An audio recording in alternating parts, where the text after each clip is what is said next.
see Lord Attic's like sunglasses and just the or glasses, and you can see the reflection of the game. And I was just ignoring it. I wasn't ignoring it, but I wasn't even noticing it. And then all of a sudden, I'm like, motherfucker, wait a are you second. playing a game? Are you playing a game right now? Come on! I was like, dude, I invited you out here. You gotta. What's up, everybody? This is Karak with the ACG, and I'm here with Johnny, Reg, and Silver. Reg is returning to grace us with his presence. We're going to talk about games and everything he's been doing. As Johnny's really excited about that. Johnny's like, finally, somebody good to talk to. God damn. We're going to be talking about all of the crazy crap that's been going on this week, as well as some tech stuff. And a little bit about Star Wars, a little bit about the games we've reviewed this week, or I've covered this week, as well as any that Johnny's covered. Also, Johnny streams on Johnny Plays Live. What are you going to be streaming tomorrow? So tomorrow, probably some SnowRunner. I've been playing a lot of that. We'll talk about it today, and that's been a great experience. And I did also cover the Elden Ring DLC. I did like a broad review after beating it, so if people are interested in checking that out, it was a huge undertaking to play through the base game, plus that it was 100 hours to get through the whole thing. So damn, doesn't it feel weird? And you shouldn't do this, so I'm almost don't want to say this, but I'm gonna ruin your life anyway. But don't you work 100 hours on something, and then you put that video out there, and you watch views, and you're just like, will it be worth it? Will it catch on? Have you felt that your time on a lot of these coverages have paid off in the long run? Ignoring Twitch, because that pays off, for sure by itself. But have you ever felt that way, or are you able to just ignore sometimes it? If it does especially poor compared to my other videos, I will feel shitty about it. Yeah. But I really try to decouple, the experience. They say it's about the journey, not the destination. And I had a great time with the game, and the byproduct of it is making a video that will be there, and that's okay. So I'm kind of just trying to get better at making the videos and trying to hone in the craft. I think you do itself. very good, better than a lot of people who get millions because they're some well-coiffed motherfucker who's out there talking about drama shit. I'll take the compliment, man, especially from you. I appreciate it. Yeah, you know me. I would just be like, well, good for you. Keep working at it, buddy. I wouldn't say good job. I wouldn't say they were good if they weren't. Yeah, you did a good job. Also, I think that, I don't know about you guys. If you've ever watched a show or played a game and then you had a discussion with friends, I didn't rate the discussion with friends afterwards and go, that discussion was worth it. I'm just like, we had a discussion. So if you can somehow make videos without having the critique of constantly going, was that video worth it, versus just like, hey, I played 100 hours of a game I liked, I'm talking about it, and if 10 people show up, that's 5 more than would show up in real life if it was 5 of us friends sitting on a couch talking. That's sort of how you have to do it. Speaking of that, Reg has decided to return to streaming. He's gonna start covering comic book reviews. And I want to say how much I appreciate him. Wouldn't that be? People would lose their mind. I don't know. They probably don't know you as well as I do. But what have you been doing? It's gonna be all comic books, superheroes. Oh, dude! Frame by frame analysis of all superhero movies. You wouldn't even know. You wouldn't even know the heroes. You'd be like, so Iron Soups, Superwoman. What have you been doing? Like the last couple of weeks, playing anything? Lots of programming. So much programming. A little bit of gaming. Mostly more elusive games, as usual, like 1000X Resist and Until Then. So more on the indie side, story-heavy indie side. Until Then looks really good. And planning the Japan trip finally, going mid-September for a month. Yeah, I DM'd him. We were talking about, or maybe he was in chat, I can't remember, but I was like, how long are you going? And like 2 weeks. And he's like, I'm not wasting my time on that flight for only 2 weeks. I'm staying a month. If I'm going to be on a flight that long, because how long did you say it was? 14 hours one direction, 16 the other. Damn. Oof. It's actually not as bad as I figured it might be. Yeah, that's bad. 14 hours is a long time to be over 20. There is one option that's over 20 if you take an indirect flight with China Air via Beijing. Then it does like a stop in Beijing and then continues. Then it's like 23 hours total. That'd be rough as hell. I wouldn't want to do that at all. That's a lot of Adam Sandler movies. Because Reg is a big Adam Sandler fan. I don't know if I mean, are you? Do you watch Adam Sandler? Yeah, I mean, but they always have them in the planes for some reason. Oh God, he's got to deal with them somehow. He's probably got a deal. You know, he's like put Netflix deals that he has up on there. We watched basketball. I think was on, and I'm not a basketball fan, so you're just sitting there staring at the back of this LCD, and it was like a bunch of Lakers players or something like that. It was terrible. Do you get in this flight? You already know what flight you've got. You've already got all that planned out. So what is it? First class, or are you going like Saudi oil baron class where you get to lay business down? Trip would be $4,000 per person. So no on that. It's $4,000 to fly to Japan. That's got to be cheaper. That's got to be cheaper than the month you would stay in Japan. That's crazy. That's a lot of cash. Well, yeah, it is Japan, right?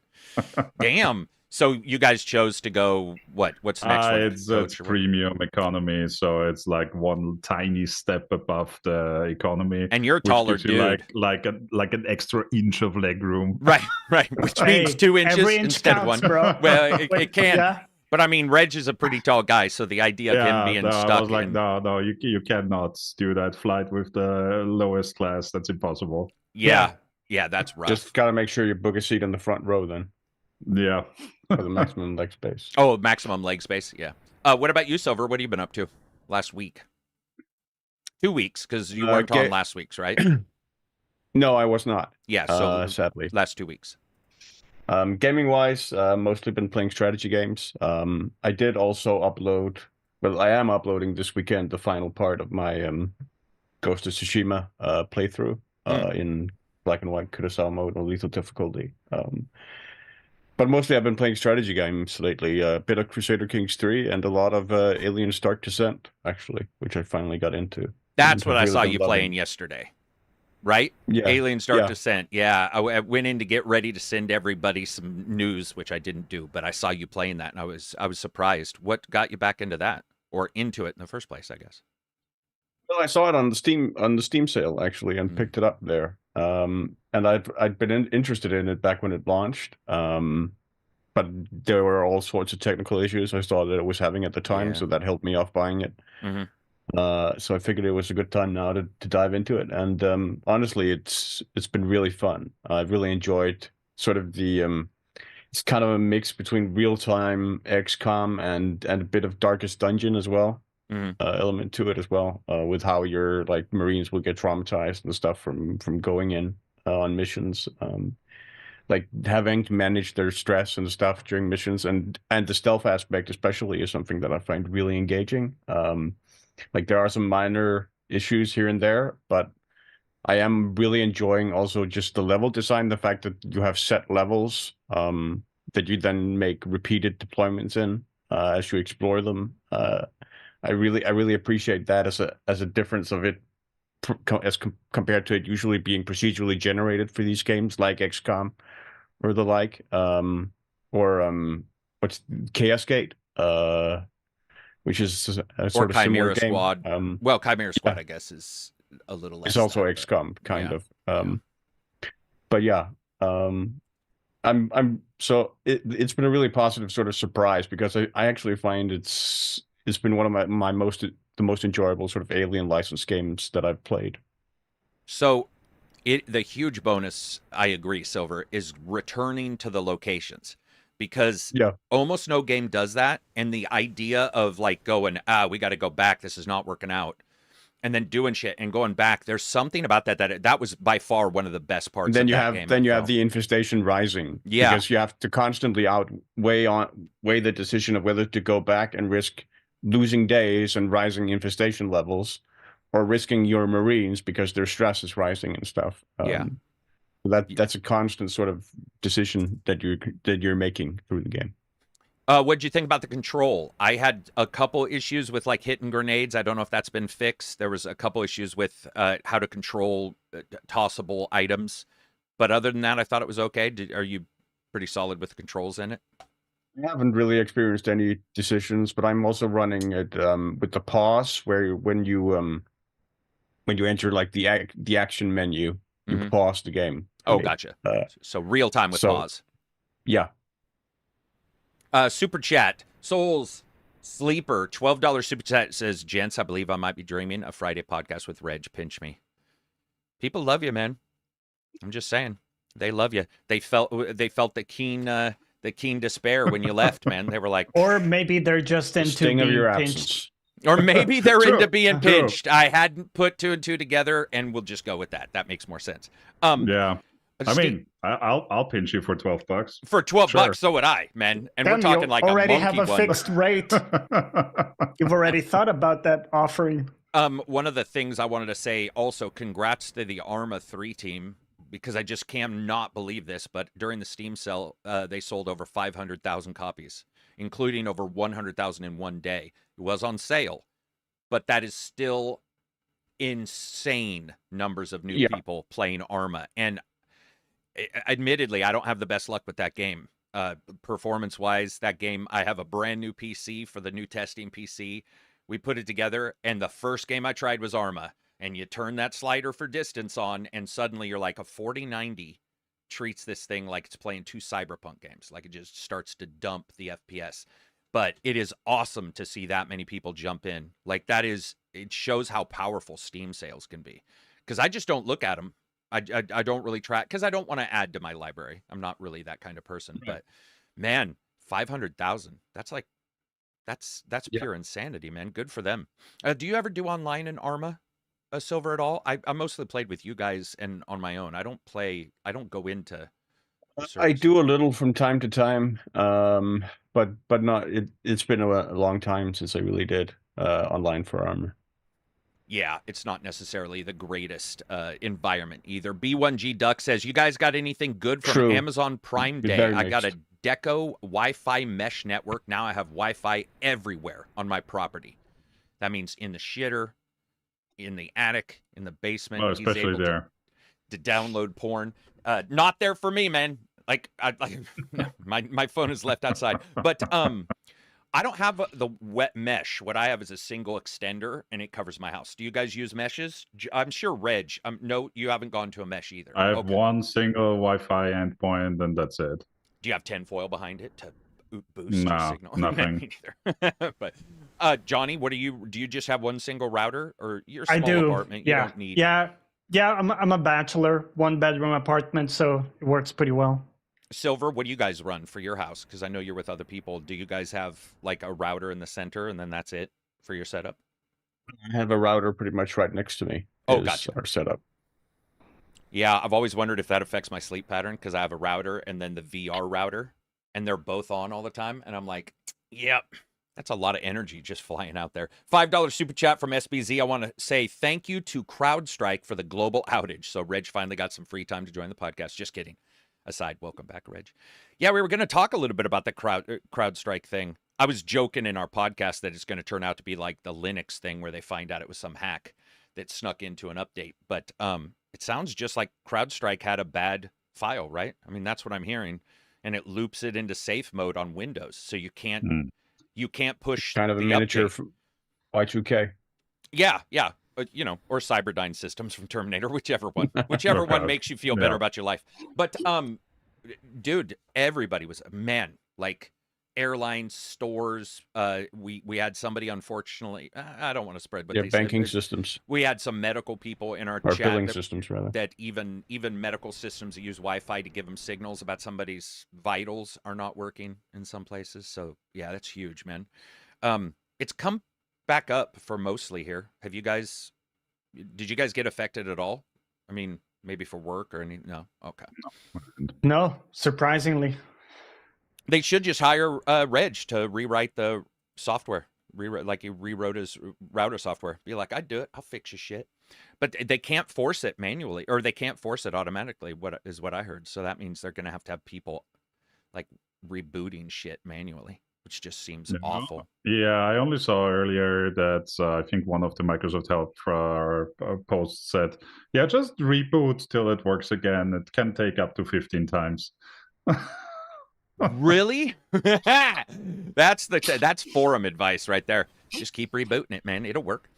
News agency was just talking with no graphics last night. Oh, I see. Yeah, because, man, even that's done Wi-Fi for HD broadcasts. Like, so newscasters might not have the little you know, like fire in Oregon or whatever. That's crazy. I hadn't thought about that.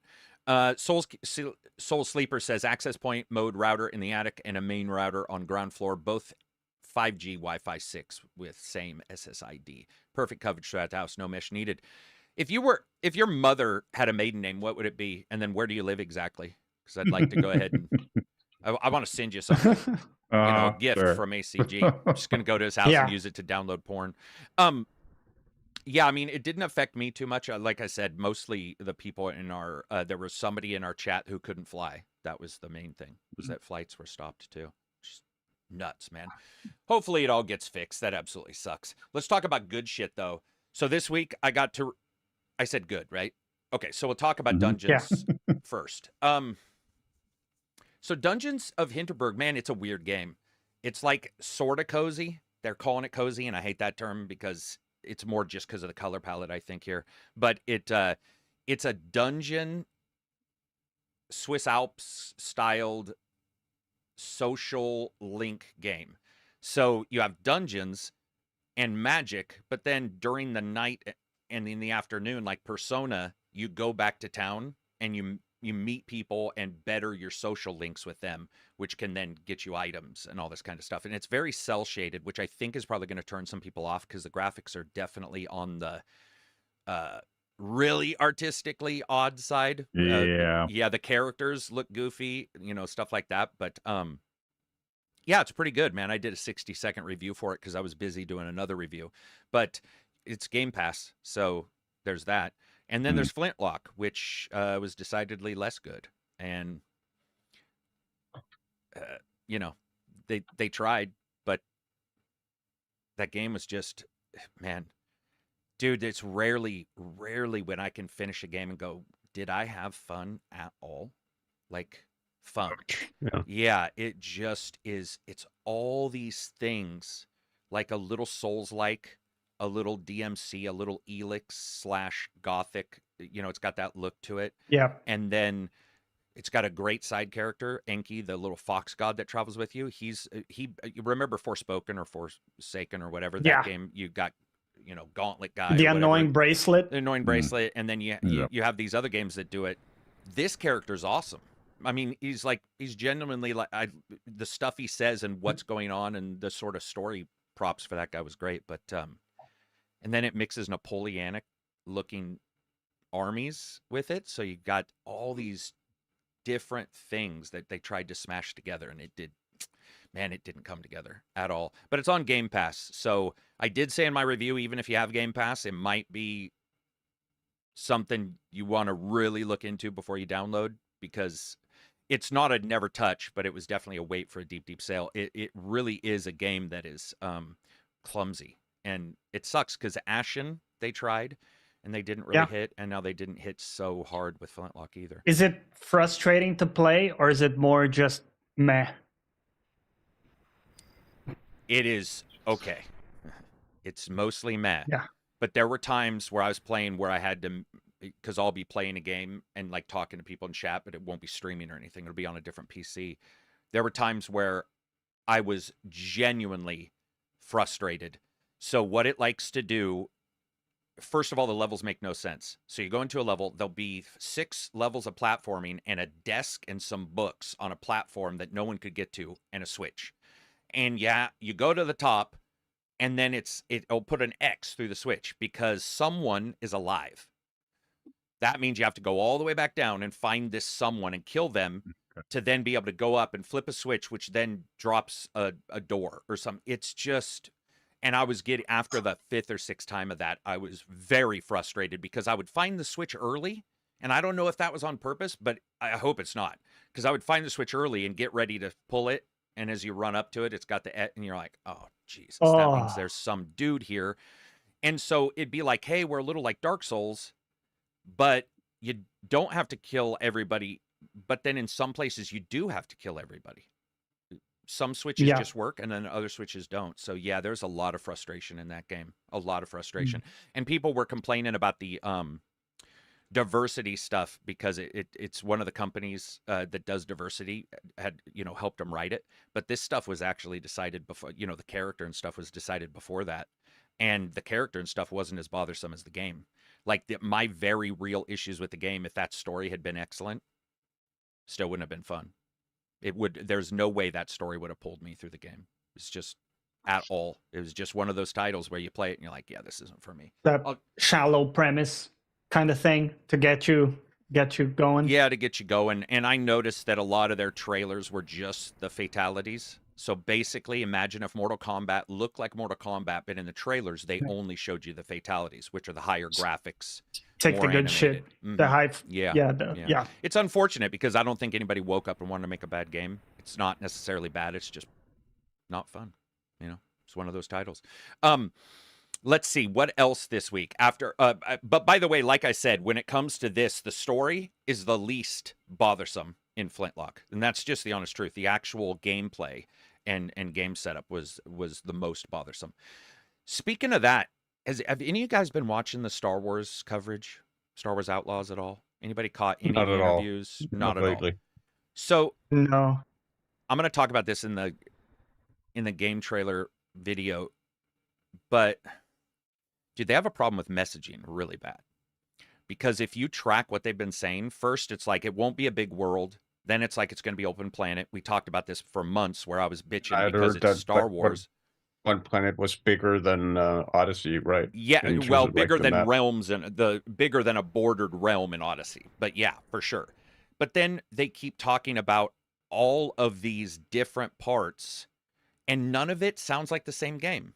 So they'll say, for example, we don't want a bunch of stuff to do. And then the very next interview, they're like, we have stuff to do. It's just we're not going to tell you how to do it or where to go.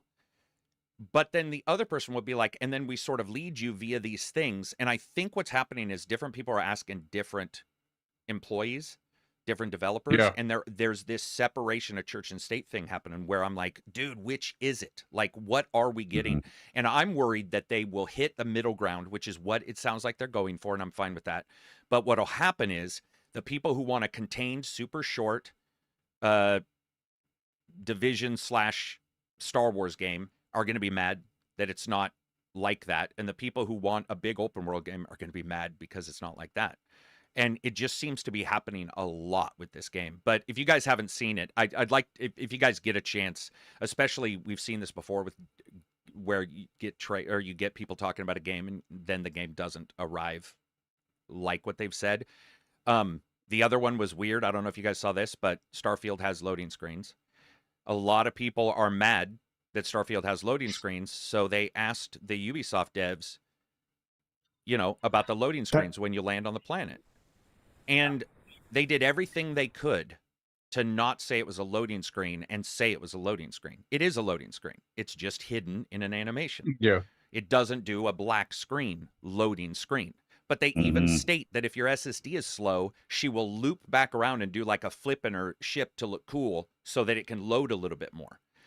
And it's like everybody's so busy looking at these other titles and not just going like, dude, who cares? I mean, you know, like, can you fly around the planet? No. Well, then if you can't, then it's obviously not freeform. You're going to be landing it, and they've shown it, like 3 choices for each planet, you know, like main city, maybe an outpost, something else. But it's just this odd thing, man. It just feels like, maybe they're talking too much as a company, and maybe they should not, you know, maybe they should just be like, well, play it. I mean, I think that's pretty standard for Ubisoft, though, isn't it?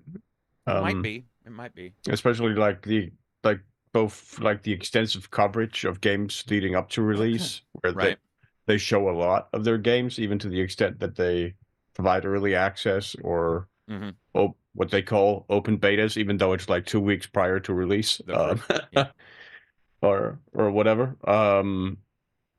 And I think quite often they have difficulties sort of articulating what the focus of the given game is. To an extent that can give people misleading expectations about what the potential game actually is.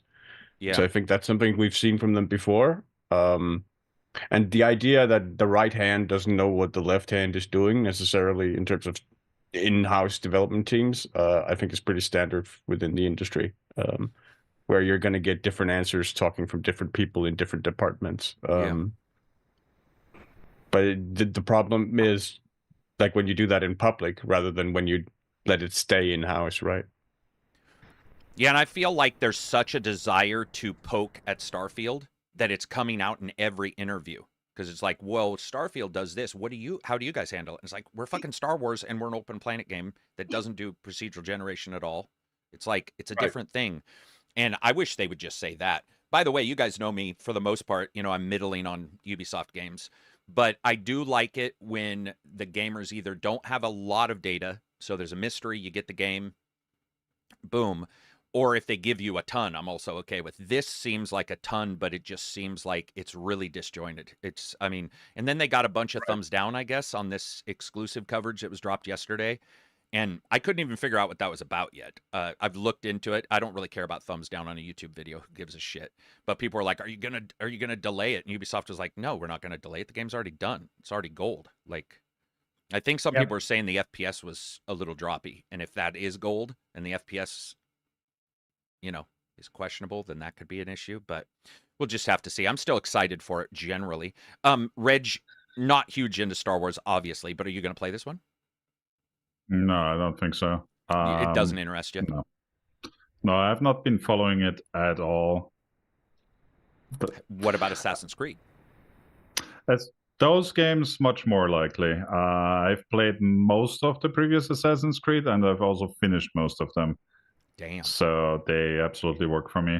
I don't 100% them even nearly, because I think I would go insane.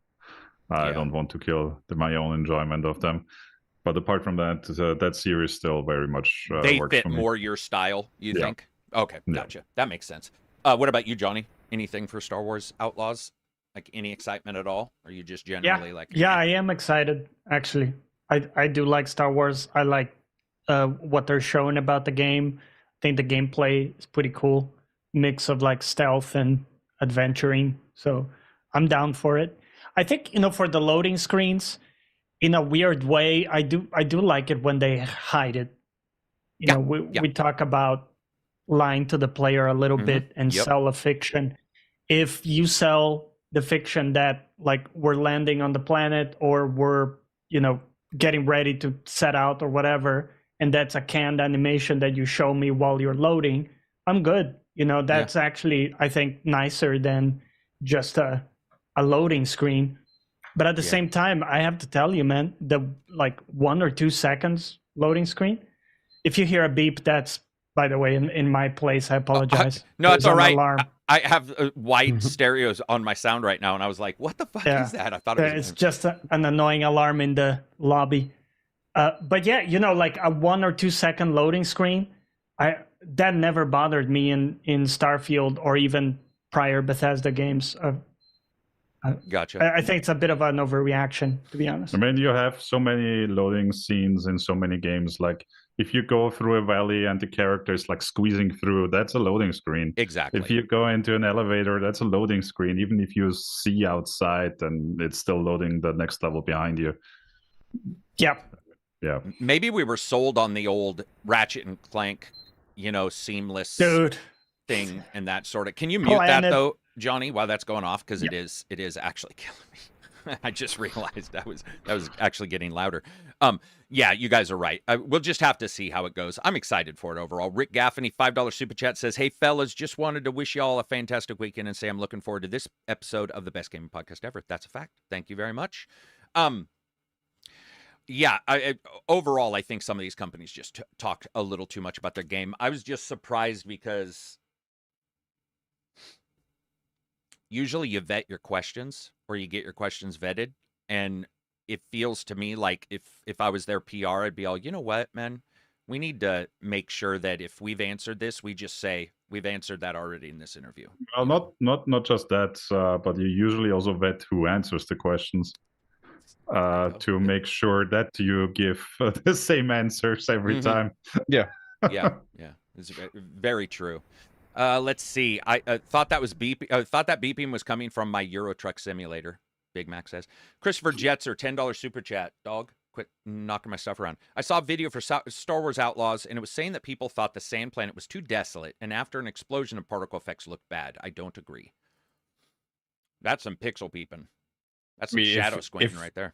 If the complaint is Tatooine is too desolate, I don't understand. It's a desert. Yeah. Like, that's kind of the point of the planet. But yeah, I agree. I think I saw the same thing Christopher did. We just have to, just have to wait and see how it all plays out, kind of stuff. These games or these titles, a lot of times, I find myself looking and exploring things they never show in the trailers anyway, or in the video. I end up finding some internal thing I like in the game more than what they have actually shown. Hermit, modern gamers are spoiled, he says. PS1 load screens with a length of commercials, especially if the disc was scratched. Okay. That's true. You don't but that's even like have to go that far, by the way. If you remember Anthem? Bloodborne, well, yeah, Anthem too, but like Bloodborne, whenever you died, it took like almost a minute to load back. Oh, did it? Yeah.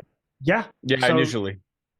Yeah, so like you're forced into reflecting on your own mistakes for like an entire minute. Find out that it didn't take that long, and he just wanted you to wait. He's like, "Oh, you're gonna pay." Well, maybe it's maybe it is that thing where we've all been sold that every game will load forever because like Ratchet and Clank, they tried to say, they were like, "Oh yeah, you can do all this," and it didn't really work out that way. But you see fast loading in Spider-Man 2. That was ridiculous how fast that was. So maybe. Once you see it in one game or two games, you want it in everything. That's just the way it is. Nothing will ever be worse than GTA Online, like having 15 minutes. Yeah, wasn't that 15 minutes to get into a single session? Yeah, a random modder fixed that too. Yeah. God damn, man, that's crazy. If anybody doesn't know what we're talking about, the original GTA 5's online loading screens were crazy, and not a modder, but I guess you'd say a programmer wrote up a huge web page on what the issue was, and he fixed it, and they paid him, even though it was not a bug, they paid him the bounty, which I believe was 10 grand. They paid him money for finding it. Yeah. And then used his fix to speed up the loading times in that game. Did you guys play that day one, GTA 5 online? Yes. Did you guys go in those early days? Yeah. Where it took that long? It couldn't even but I mean, back when it launched the online, it was barely even functional. GTA Online, not even outside of the loading screens. Just the functionality of it. Yeah.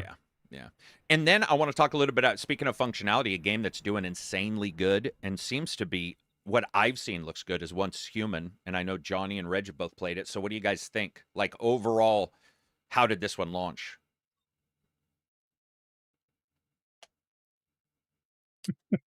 Okay. That doesn't sound launch. Perfect. I think technical launch was okay. It didn't have like any big server issues. It had sadly very common issue of organizing the server you join with friends. Mm-hmm. So I hopped into one server with another friend. Then Johnny wanted to join later, couldn't anymore because the server was full. Ooh, ouch. So really? Yeah, so the typical issues of games that are still using a server model like that instead of like some mega server with sharding. Mm-hmm. Apart from that, it's a weird game. It's a very weird mix of different mechanics and interactions. The UI is very mobile gaming inspired, let's say, with 500 currencies and 500 submenus, season passes and whatnot you can unlock, and you jump into. Yeah, it's okay, I would say, but nothing stand out, nothing to really keep you playing, in my opinion. But it's solid enough you can go in and make that decision yourself. Yeah, basically. Yeah, that's. I know there was like a weird hubbub around it with its terms of use that bubbled up around its launch, where people were like, they're using my name if I give them my name, or they're using my social media information if I link it to the game. So I don't know that's where that fake outrage started, but it was very weird to see. Yeah, because a lot of games already do that, right? Yeah, correct. That's pretty much the complaint I heard. Yeah, I mean, it's probably also just because of who makes the game, and people are just always a little bit more worried, even though you should just be worried all the time. You've already given out your access data thousands of times. Yeah. At least as like a European, I'm like, I don't know. I would be just as worried if I was going down that route to give anything to the Americans. Yes. Yeah. Well, I mean, and the thing is like, I mean, different governments do things differently and with different data, but once the data's out there, you never know who's got it anyway. So it's like, even if it's not your main government, it's some other government that works with them. Russia gets a hold of it and starts hacking your shit or trying to send you poison. Yeah, I don't know, man. I saw it. I saw the complaints about it, and then I saw multiple people sort of kibosh those complaints overall. Yeah, very quickly. But I will say I applaud gamers who are more conscientious of what they're signing, which has started in the last 2 years, I think, which is nice. It's unfortunate because those people who've been doing games for 2 years have probably been signing shit for 5 years.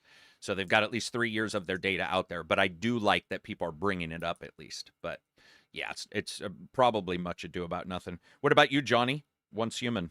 So my thoughts are they have some cool original ideas, and trying to not spoil too many of them, but you got like some trucks with hands that have been shown. Yeah, saw that. Some weird stuff like some moving houses and stuff. That's really cool. I think that's where it shines. It's those moments where something really unexpected like that happens or pops up. The problem is 80 to 90% of your game time is actually mired in highly familiar or derivative gameplay. Gathering resources, building a few walls, right? Like stuff we've done a billion times in survival games already. And that's there in spades. You're picking up resources all the time, going back and forth, like building some stuff. The mission says, now I have to build this station. So I need to go get some resources, build the station, craft some shit in the station, and then build the next station. There's a lot of that. And I think that's understandable because it's a free-to-play game. They want to make sure you have a lot of time, a lot of content, and they have to, in a way, intersperse some of these original, cool, surprising moments with, more long-term gameplay type thing. I just think they really didn't do much to innovate or surprise the player in like that 80% of the gameplay. So so basically there's a lot there, possibly more than other free to play games, but the lot that's there is the derivative stuff you've seen in other games. Yes, and to get to the cool, inspired, interesting shit, you have to go through, a lot of really derivative stuff. That's my feeling so far. Street Fighter-ing trees. Yeah, I'm not going to play it. I watched you guys, and that was enough. Nothing against the game. It looked pretty. I think the shooting looks pretty good. I think the bus on hands looked awesome. Some of the design stuff looked awesome, but then it also had the weird shit, like the anime girls. It feels disjointed. Like there's a little bit of a couple games. Disjointed. There was a bit of anime girls. That's true. Yeah. I think that was Reg who was playing, and he was doing something, and then just talking to this girl. And I'm like, what the hell? She looks like she exists in Stellar Blade or something. She doesn't look bit like out of place. Yeah, exists in this. And because then he goes out and he's like, it was either him or somebody else was using a crossbow and shooting zombies. But then you go back and talk to her, and I'm like, that's such a discordant, there's just a weird art style mismatch there. No misuse or not misuse, but no purchasing of assets for this one though, right?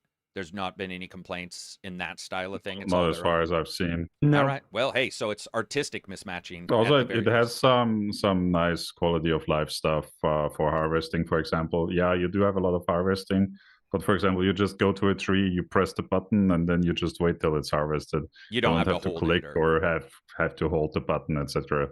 Or an axe timer. Which I definitely appreciated. Yeah. Damaged Code, $5 super chat. Thank you very much. Sorry. He says, I just picked up EDF 5 after seeing EDF 6 launches in 5 days. Have you tried the games? They're so fun. First time playing the series. Silver and I have for sure. I think we all have done EDF at least once. Earth Defense Force, right? Yeah. Yeah. They're good games for the most part. They're crazy. They're very fun. Yeah. Yeah, they're those kind of games that are more about the gameplay and what they want to deliver than the graphics or the FPS. And spectacle. And spectacle, yeah. Yeah, even if that spectacle looks a little goofy, they're like, let's do it. Yeah, but it's like the crazy bonanza of fighting like 200 giant ants with... It's awesome. Like giant kaiju running around and frogmen and whatever else. And the frogs would roll. Remember, Silver? Yeah, the giant frogs would like roll in their the size of a building. In nature, that's what giant frogs do. It's fantastic. Like that makes perfect sense. They also have really cool designs for some of their chrome-looking robots in the one I played, and I thought it had sort of a 1970s vibe, and I actually really enjoyed taking those guys down. The ants bounce around off of shit, like you destroy something, and they sort of turn into these rigid bodies and bounce around. So it's definitely not of the highest technical quality, but I think EDFs are very fun.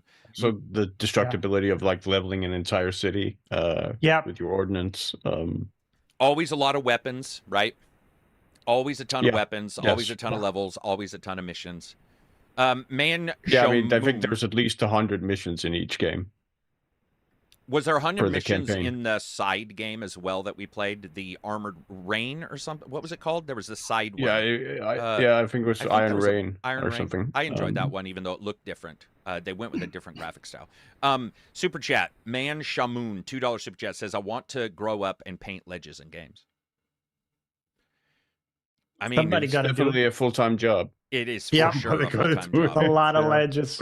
Yeah, somebody's got to do it. And like I said, and Johnny and I've talked about this, if you turn them off... You can start a union with the guy who goes lighting torches in the dungeons. That no one's been in 100 years. Keep them burning. Yeah.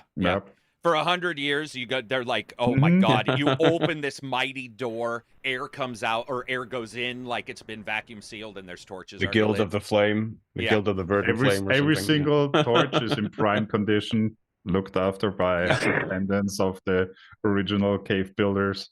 Yes. Just one guy there making sure that all of those torches are working well. Yeah, I can ignore that for the most part, but you definitely start to notice it if you play enough games. Next up, Halo series was canceled, so the TV show was canceled after, 2 seasons, right? Halo, I think 2 seasons for that one. RIP. Yeah, I mean, I'm surprised it got a second season because I thought season 1 was really not what they were aiming for a Halo show. So they got a second season, which is pretty good. I guess it left on a cliffhanger, which sucks for anybody out there, the 4 people who watched it, who liked it. Sorry, but like he lives. I'm sitting here thinking that thing got the second season. I know he lives. It's Master Chief, right? So like at least whatever whatever this supposed cliffhanger was, he lives. Did any of you guys watch the original show? Whoops. Nothing at all. Yeah. No. I skipped out on that. Sorry, that's my dog. We have a delivery always at this time, despite it saying don't knock. Let's see. With Halo also, I think with Fallout has nailed it. Halo didn't. Fallout 2 just finished, or is in the middle and ahead of schedule too. So I'm actually excited for that because I thought Fallout was great. I don't think I've talked to Reg about that. Did you watch Fallout? I watched the Fallout series. I thought it was very well done. Yeah. Did you see...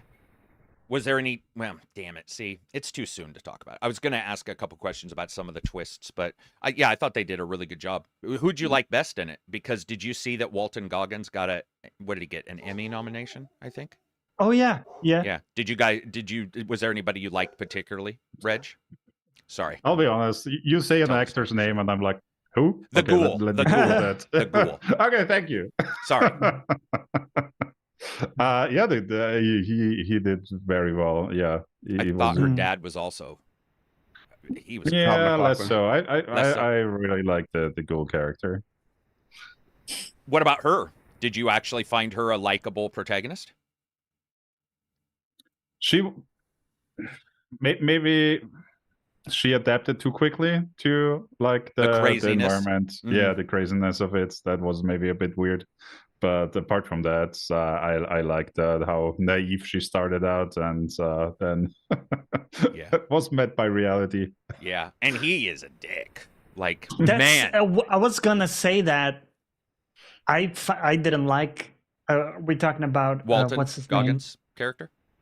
Oh no, I was thinking about the other guy, Michael. No, the Mike, the other guy. The Brotherhood of Steel. Guy. Yeah, the Brotherhood of Steel. Oh, yeah, no.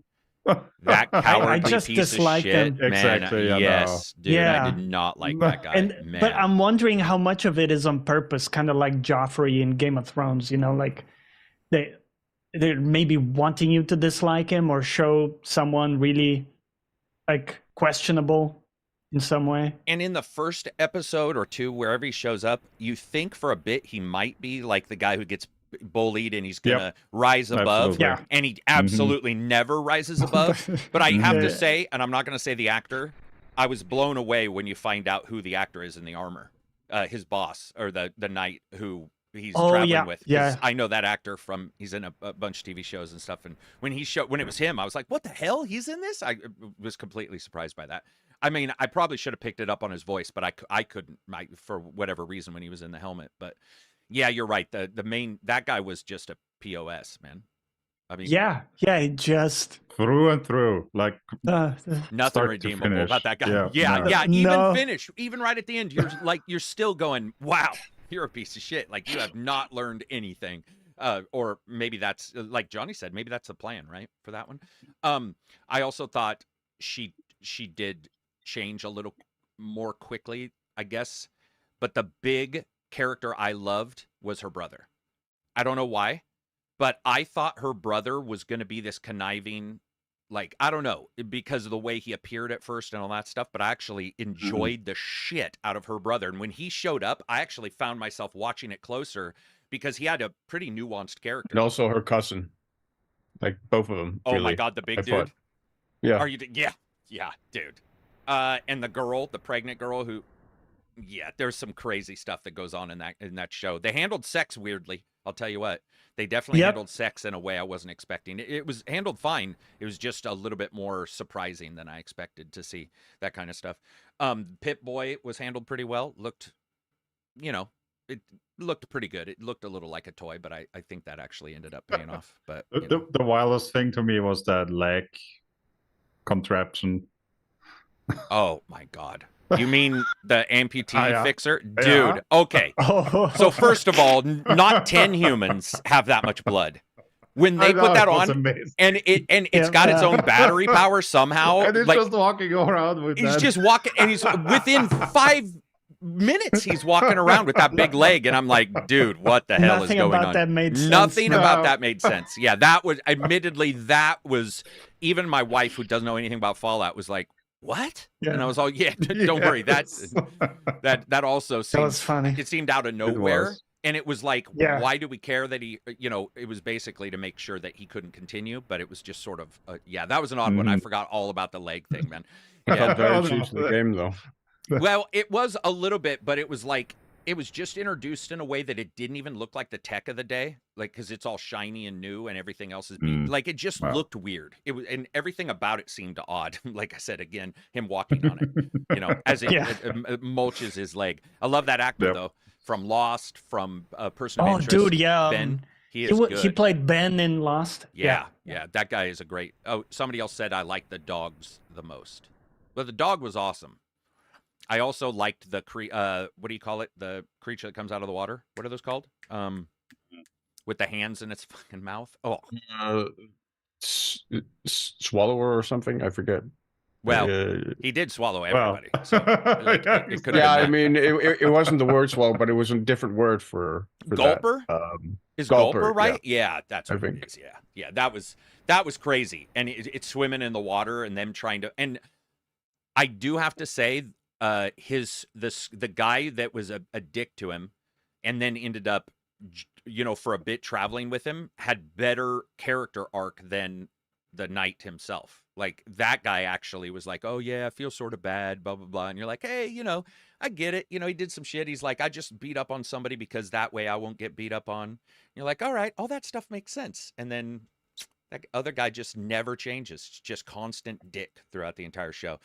Hopefully we didn't spoil anything for anybody. I think he did have a bit of an arc toward the end where he makes the decision to not take the object in question and to leave it and to go back without it. I think that is a selfless decision he makes toward the end. I feel like that was one more cowardly decision at the end, but I can see it your way. Yeah, I can see it your way. I think it's just because I hate him so much that I don't even want to give him one win in this discussion. But yeah, okay, I'll take it. Yeah, Dog Meat was awesome, definitely enjoyable. So if you haven't got a chance, watch Fallout. It's insanely good. It's got a ton of awards nominations, which I don't give a shit about, but I'm sure the people who did the show are really excited for that, and that's awesome because it's a TV show where Halo failed in all ways. Fallout pretty much succeeded in all ways. I think that's the exciting thing as gamers, because I would love to see more TV shows that weren't called Star Wars: The Acolyte, right? That were actually good. Because by the way, that show is trash. And I'm not even hard on the Star Wars much, but that show is bad. Moving on from there before somebody gets mad in chat. So I'm sure somebody likes it, and I just don't even know how. Like, it'll make me question everything about them. Amazon Prime Days. People have always asking me if I use Amazon Prime Days. Did you guys get anything on Amazon Prime Days? Do you guys do any? I did. Didn't even look. Didn't even look, but Johnny did. Dude, Crotchless chaps, right, Johnny? Actually, bro. I like that, bro. No. I like it. It's like, bro, I got already 10 of those. Yeah. Why would I buy another pair? I don't need Prime Day for that. I don't need Prime Day for assless chaps. No. What I do need it for is I was just planning a new PC build because I'm switching from a 2 PC setup to a single PC setup. Simplify things. Yeah. After like 6 years. Yeah. It's just so annoying to have to maintain 2 separate systems and everything. I remember the prediction from back then that would happen. Me too. So it's time. Yeah, and I mean, it's come to pass. We said it onts or twice, but then he was very because people were doing it and it made sense to him, and so he did it. And it had its positives, but the reality is nowadays there's very little reason to do it. So yeah, just simplifying things, and long story short, doing a new PC build. And so that was really good time-wise because a few things I got at a really nice discount. Awesome. Like I got a nice AIO cooler from Fentex that looks great. Yeah, AIO. And some new RAM because, you know, getting a new CPU, that means I need a new motherboard. Everything new. Right. I need new RAM because it's DDR5 and all that. You guys know how it is. But yeah, I'm actually waiting for the new Ryzen CPUs that are being announced like end of month, and I'm hoping they're going to be good. And if they're not, then the price of the other ones might drop a little bit, even though the new one I got, which is, what is it, the 7800, was cheaper than shit. I was really surprised how cheap it was. That's the one I'm looking at. Powerful PC. As my backup. Yeah, it looks insanely good, that one. So, yeah. And you have AMD now? You have Intel? Yes.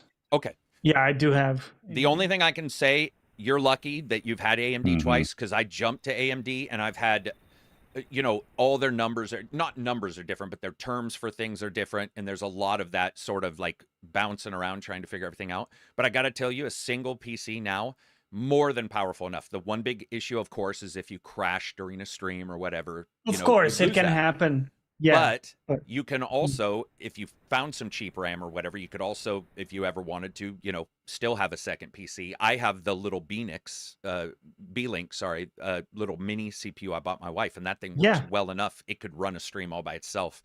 You know, it wouldn't be able to do the game, but I'm saying it would do all the encoding. So it's pretty cool that you can do all that kind of stuff and go to a single PC, man. It is easier, dude. It really is. It's so nice. Positive. Even small things like being able to stream your game in Discord without having to go through a capture card. Oh, there's so many little things like that. Yeah. Like the fact that right now I'm talking to you through my streaming PC, and that means I'm on this side screen instead of being able to like, right, be on my big screen. I don't know. There are a lot of little annoyances that I have with the dual PC. Yeah. thing. Yeah, I mean, it's now's the time, right? And the thing is like you find out for every game, none of them use all the CPU cores, even close. Yeah, and if you've got exactly. one that's got 8 or more, if you wanted, you could also just say only use 6 for the game and use 2 for everything else. And you're going to be so overpowered for anything that you're doing. It's not going to matter. The GPUs are so powerful for encoding now that they do it almost without noticing, any dips. Well, that's cool. The quality is pretty exactly the same as using your CPU, which that was kind of the big change back in the day where you could get better results by using your CPU, but now it's indistinguishable. So, dude, I got to tell you though, so Premiere, which I have to pay for because I have to do it, doesn't support AV1. So the major codec change that improves everything isn't even supported natively through the major, software that you use to edit.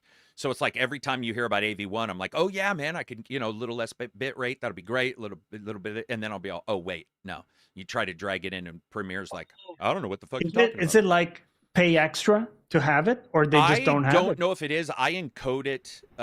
I don't encode it at AV1 currently because of Premiere having that issue, and I'm sure at some point they'll update it. But the codecs is a weird thing because remember, a lot of companies own the rights to those, and like Premiere would have to pay money to get. And I don't know where that's all going. VP9 is YouTube's. They have their own specific one. Go ahead, Reg. Sorry, what were you gonna say? I thought like way back when I was using Premiere that there was like a paid encoder for AV1, but I'm not sure. Yeah. So it's always pay, right? And by the way, if they can get away with it, they're going to charge you a fucking subscription. You know it. Yeah. And they'll have some lie. They'll be like, yeah, with every AV1, upgrade, we'll slightly adjust the codec. It'll be great. You'll have consistent support. Just, yeah, it sucks. It sucks. There's other encoders that I'm sure, or other Premiere style software that probably does it. But once you're invested in one, it's hard to be like, I'm going to upend the entire way I do videos to switch over to this other one. Dude, and I've tried twice. That's the same story for all those subscription models. Yep. They get you, and they know you're barreled in there, and then they just start nibbling away. You're like, sure, you could switch to a different software that can do like, let's say 95% of the same stuff. Yeah. But switching over everyone, no. Yeah. Dude, I still remember, man, like Fruity Loops, Premiere, most of my DAWs for music making, all subscription now. Just little, and sometimes it'll be cheap, like $9. But then I went and looked at PayPal a couple days ago and saw my automatic monthly payments for different subscriptions I had, and I was like, what the fuck? It adds up, man. Yeah. I ended up killing a ton of subscriptions, and I was like, okay, this is stupid. Yeah. I'd rather keep a streaming service. This is not a lie. I would rather keep a TV show streaming service up than like some AI funny music website or something that I only use once. It's like, at least here I could turn something on passively. With that, I have to basically go use that website for that very specific thing. And yeah, it sucks, man. It's terrible. Hopefully Premiere gets support for it, or that's not paid.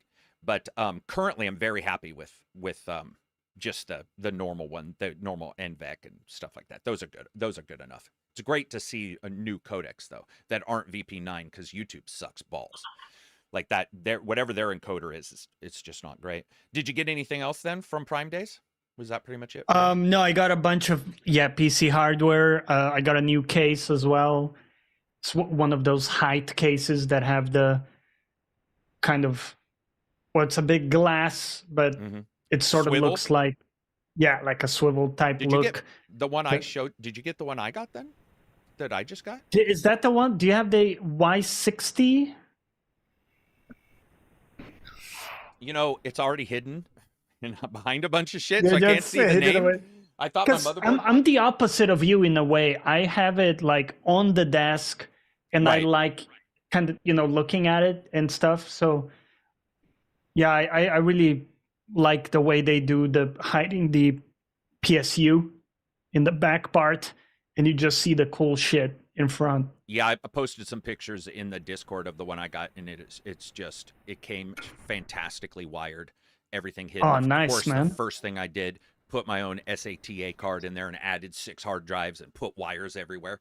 Within less than 7 minutes, it looked like an octopus in there. But I switched out the yellow wires for black ones, so it looks it looks okay. But I think the new cases and stuff are really nice looking. It's just I have a pretty busy desktop anyway. I would probably have no issue putting it on the desk, but I have monitors / on both sides, so I just don't have a huge space. But some of the new monitors look really good. Or sorry, some of the new cases look really good. And it probably didn't cost a ton, right? Like, I mean, you don't have to tell me how much the case cost, but it probably didn't cost a ton, right? Yeah. I've noticed. Yeah, and it came with fans too. It was, and it's good quality, stuff. All the little details and everything. Yeah, pretty good. Did you get your name engraved on it or anything before it got shipped to you? Johnny plays live on the glass. Just buy a sticker. Trust me, it's cheaper. Let's see. What else do we have going on in gaming? That was Friday Prime, Amazon Prime. We consistently get asked, so I wanted to answer that. We're also going to look a little bit at some Steam sales because I wanted to get these guys, or not Steam sales, but Steam numbers, because I wanted to get these guys' opinion on a couple things I saw. But before that, I'm going to go through the Discord and get this next question. Douglas says, any thoughts on the new NCAA football game coming out this week? The game isn't for me, but it's been awesome talking to coworkers and some of my patients who are buying consoles just to play the game. Love the idea of those people potentially getting into gaming due to one big title. Well, we're all big football fans here, right? Yeah, 100%. I mean, it's been at least 2 or 3 years since I did an NFL game, for a long period of time. This one looks pretty good, and it's awesome to get new people in for sure. It's interesting to me that a college football game would get people to buy a console. Like, of all the titles in the world, I wouldn't have expected that, but it's definitely something I've been hearing that a lot of people are jumping in. I guess for you guys, it'd be soccer. It's also huge in the US, right? NFL, yeah, is definitely the biggest here. Well, and college football in particular, right? Like college sports. Yeah, it's hard to tell, because whenever the sport's going, that's the big one. You hear every jackass yelling out their car window about the Pittsburgh Steelers, and then the next day it's the Oregon Ducks. So it's hard to know which one is bigger. But yeah, it's huge. I mean, it's big enough that people are reporting that they're having a hard time buying Series S, I believe, is the one that's selling because it's cheap, and you can get into the NCAA game, for the least amount of money to get into this new gen. So that's very cool. I'm really happy for it. But yeah, but it's not really a thing here. I don't hear about it too much, or I make sure I don't. I mean, I would be very surprised if it was a sales driver here. Certainly. Yeah, do you guys have you guys have a soccer game every year, right? Just like, I mean, there's a FIFA we have game, FIFA. Yeah. Right. Yeah. As Reg is like, or EAFC. Yeah. So I suppose for you guys it would be soccer. Yeah. And then, I mean, EAFC FIFA is the best-selling game every single year here. Dude, that's crazy. No competition. And it's the same game every year, man. Yeah. Like Madden, they were talking about the improvements to Madden, and it's that iterative bullshit, We slightly adjusted the sticks to be more responsive. 12 frames to that one animation. Yeah, to that one animation that played every 30 times or whatever. You're just like, all right, guys, you're just selling me. There are lots of casual gamers here who basically only play FIFA. True. Or EAFC. Damn, really? Yep. Yeah. Why do you guys think of sports? I wonder why sports games then, because I do hear people, we just heard some people saying this about this game. I wonder what it is about sports games that don't breed people who buy into more.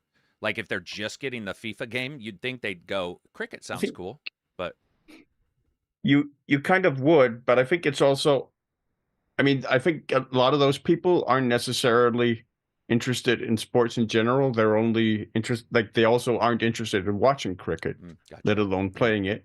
Who is, right? Nobody. Like it is.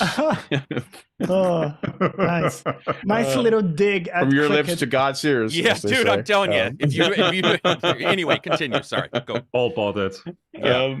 But anyway, I don't think they have much of an interest in going beyond it. Like I think they play the football game because they're football fans. And not game fans. That's the only reason. It's not because it's a game. It's just because it's one more extension for them to explore or exercise their fandom. Like fantasy football. I think that's what it is fundamentally. Yeah, fantasy football. Fantasy football is the furries version of sex for football, like fans. Or like it's or a Football kink. Manager, which is another example of it. Yeah. I don't trust anybody who says they're into like fantasy football. That scares the shit out of me. I thought you were gonna say you don't trust furries. Sorry, go on. Well, I'm pretty furry myself. Hash $2 super chat says, is the Discord? I'm just saying. I got some backup. Yeah. Is the Discord any fun during Australian hours? Australian hours. I don't know what that means. But like way ahead, probably way the fuck ahead. 24 if hours. It's so many, yeah, exactly. If it's so many US members that it's down in Australia and nobody's talking. So Turum is Australian. We have about 16 or 17 Australian members, and they're in at weird times, and then we're in. I think we do all right. I think we do all right. The biggest downtime is actually like European morning time, because you guys are sleeping, but Australia morning time, you're already like woken up, I think. So yeah, probably. Australia, you're good, man. You're good. I think you're good in Australia. I think with European times too, it shows the difference between how people treat their mornings. So there's different United States. I feel like gamers in the United States have a tendency early morning, they're posting in Discords more than a lot of the people, the early morning European people who seem to be afternoon when they pop in. Now that could also be because their afternoon aligns a little bit better with our morning, and maybe it just all works out. Or I don't know. They're done with work or something, and it might just be a different style of like how everybody treats their work day. But then you have people, I'm not going to say their names, you know who I'm talking about, who are in there at work all the time. And I've been teased them. I'm like, dude, what does your boss think if you're in here on voice chat and they're like at work? You can hear them going, "Hey man, what's up?" And you're like, "Dude, your mic sounds weird." And they're like, "Yeah, I'm at my desk, man. I'm at work." I'm like, "What do you do?" EMT, 911 center. I just don't care. I'm talking in the video game voice chat. You're like, damn. So it also depends on how you can handle that kind of stuff. Let's see.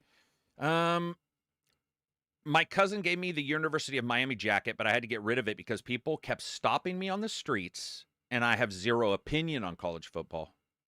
Oh, interesting. Yeah, right. Yeah, I could see that, right? Wearing anything sports is divisive. That would be, I don't think I would wear.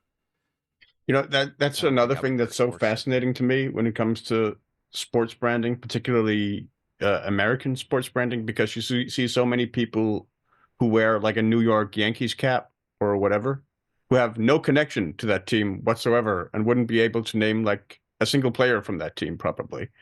But they just picked up the baseball cap in a fashion store or whatever as sort of a branding exercise. It's not only a branding exercise, it's because, dude, nobody wants a hat with no design. True. They're probably just looking at going, I can get a cheap baseball cap, or I can get a baseball cap that says New York Yankees on it. I don't know why you would, unless you just hate yourself, but baseball caps look ugly anyway. Yeah, I'm just trying to piss off as many people as possible. Fighting Dog says football is the most watched American sport. Couple that with the fact that every D1 school has a team. Them's his numbers. I don't know. But good for anybody who likes whatever you're talking about. I think it's cool that people are so into these sports and stuff, because while they're busy at the stadium, I can go and shop without running into a bunch of jackasses. So it's actually pretty nice. While they're getting drunk at their tailgate saying "we" all the time. We won this game. No, you didn't. You were outside. Yeah. Getting fat and eating and drinking beer. You had nothing to do with this. Thank you. And I'll be at the store being like, "Oh man, it's nice and open. Nobody's here bothering." It always strikes me when people take others' successes and achievements for their own. Apply it to, when they're like, "Dude, we went to the moon," and dude, did you? Sorry, we went to the moon. I guess you were in your father's testicles. Yeah, and you weren't even swimming at that point. Now, that's a long time ago. I wasn't even swimming when that. When did we hit the moon? Was 90s? Dude, no. No?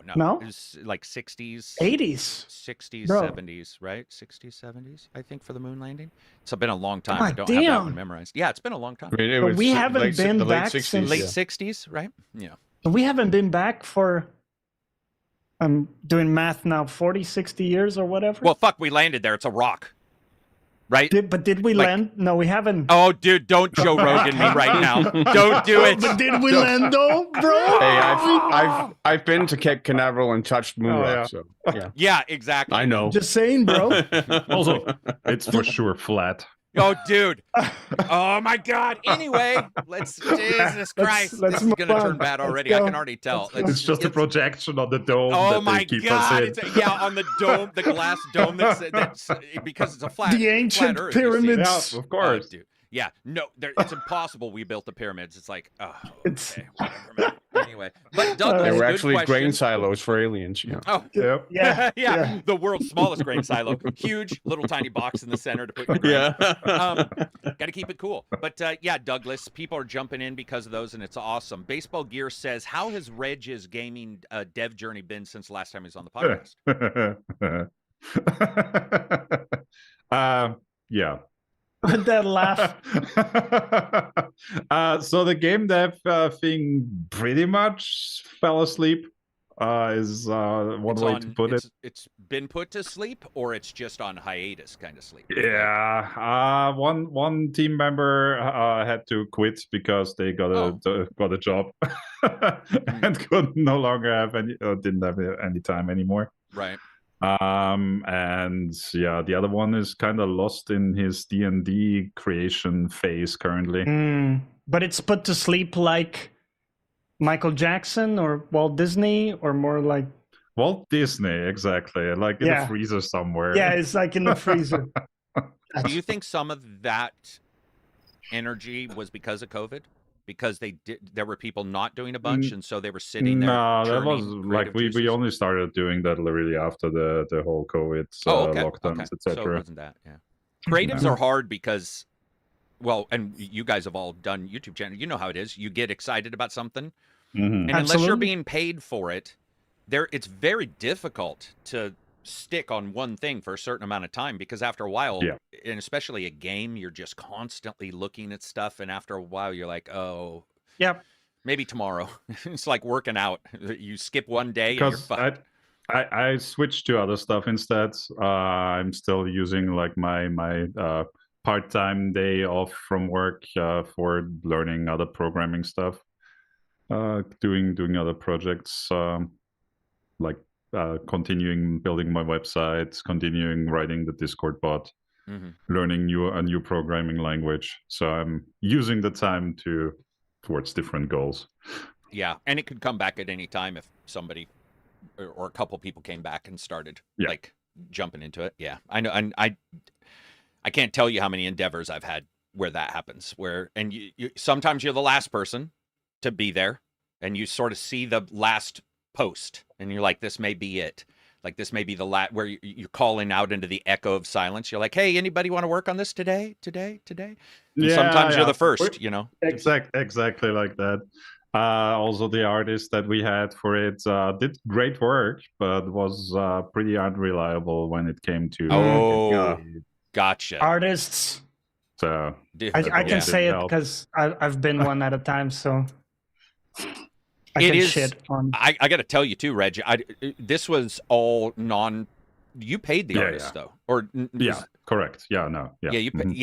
Even paid artists. The guy who did our thumbnail, very good. Thumbnails, the old ones.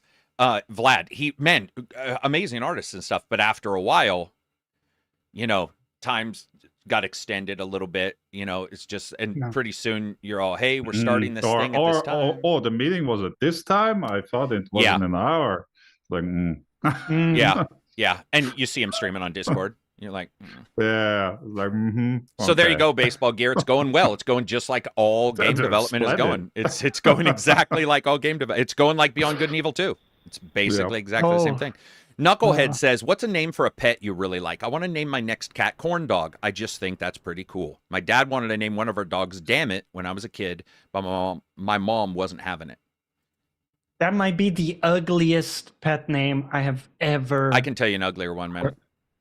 Yeah. My uncle had a sense of humor that was really weird, and he called the female dogs bitch all the time because that's what their term is. And he'd be like, "We're just gonna name it bitch." I'd be like, "Dude, don't do it." Yeah, that's a little. Yeah, that's a little rough. So what's a favorite one? What's like a favorite? I think, what about like Socrates? Because you could nickname it to Sock, which is like a funny, charming name. I like Socrates as a full name. I don't think I would. Yeah. I'd probably just call him Sock. The thing is, you got to have a good nickname too, because sometimes you want like a short sound. Right. Sock, come here. Yeah, Sock. Yeah. You know, so it's good that you have a good nickname option. Otherwise, it will just become something else. Yeah, no, I get that. Let's see. Did you guys ever have, how about this? If you don't have one you'd like to call, did you have a favorite pet at one time? Like Reg or Silver? Did you guys have a favorite pet? What was its name? Or are you guys pet people? Maybe not pet people. Problem is, my favorite pet was back in my childhood when I was still like in primary school. It was a ginger cat. Nice. But I don't know the name anymore. Was it Kitty, maybe? Because a lot of people generic their cats. No idea. Kitty. Wow, you forgot the name, bro. I did. B1 Duck says was the best cat that we ever had. Like, was always waiting when it was about bedtime. Was waiting in the bed for me. Was already curled up there. Damn, that sounds cool. Did he live for a long time? Was he a long time house cat? Shorter than it would have been natural because so one day he got hit by a car. Oh, dude, the arch nemesis of nature, cats and cars. Like there has never been. You could do an entire like TV series about cats versus cars. It seems like cats versus cars. It sucks. I think cars are winning. Oh, cars are winning. Cars are way ahead. Cars are. I don't even know if there's a. It might be undefeated, but yeah, like it might be a 20-0 record. You don't even remember its name. You should find that out. What you didn't do ferrets, Reg? You didn't do birds. You guys didn't have. I had. I don't know the English term for it, but yeah, we had a bird for a while. Cockatiel, maybe. Like one of the classic. Like the parrot style. And my parents had a bigger one, like. Not quite a parrot, but going in that direction. Did you hate it? No, it was funny because I was standing in front of the cage quite often and taught it to bark and to meow and that's cool. Yeah, that's cool. And to say birdie is stupid, and it did, so perfect. call the mailman names. What about you, Silver? What'd you have? We had a bunch of cats growing up. I even like at one point we kind of opened like a foster home, or opened as a foster home for like lost kittens. Nursed them up with milk and food and stuff, and then let people adopt them. Gave them their shots and stuff. I did have a tomcat that lived to be like 20 years, so a good long while. He was really big. Like, he was a Norwegian forest cat. I don't know the name of the breed in English, but he was a ginger cat. He was really, really affectionate. Like, he would follow me around constantly. He would come whenever I called him. The moment I sat down anywhere, he would jump up into my lap, and he would never leave until I pushed him off. Like, he was just amazing. He was really, really muscular too, like really strong. Like, he was almost the size of a dog. Yeah, he was called Jack. Yeah, we had a ferret. They're biters, man. They were cool to have, but those little sons of bitches, man, they like, and pretty nasty teeth too. Yeah, definitely nasty teeth. Like, that was the thing, is when you'd play with them, they'd bite onto you. And they were awesome to have. They're very playful, but they were rough ass animals to have for a long period of time, especially around kids. Thank you for the question, Knucklehead. Next up, we're going to jump over to Xbox for a bit and talk about that. So Xbox raised their price, changed their tiers. So basically the one tier doesn't have the day one games. And unfortunately, Microsoft did not explain when they get them, but that they will. So there's been rumors of 3 to 9 months, been rumors of 3 months to 12 months, like a year. I don't know how that's going to work out. And then the FTC got mad. So the FTC basically said this is like proof of whatever they originally complained about. You know, the idea that Microsoft was going to do this. Microsoft was going to raise the price. Mm-hmm. I think that's a little weird because I could say somebody's going to raise the price on bread and be right 100% of the time because like that's just the way, money works. But it is bad timing for them, and it is a weird thing to remove the day one. Like I mean, I get why they're doing it because they have so many, big companies now. And those day ones, they're going to make some money on it, but they really should have been very clear on the time, like even if it's a year, just say every game, don't do this thing where we're not going to know, I guess. It just seems odd that anybody would want the lower cost one. But I think they're also doing it on purpose. I don't know about you guys, but I think they're just doing it on purpose because they know people are going to go for the premier, level. Like nobody would want the lower level tier on X. I mean, it doesn't make any sense. There's a lot of games, but but do you guys feel like the FTC is right on that?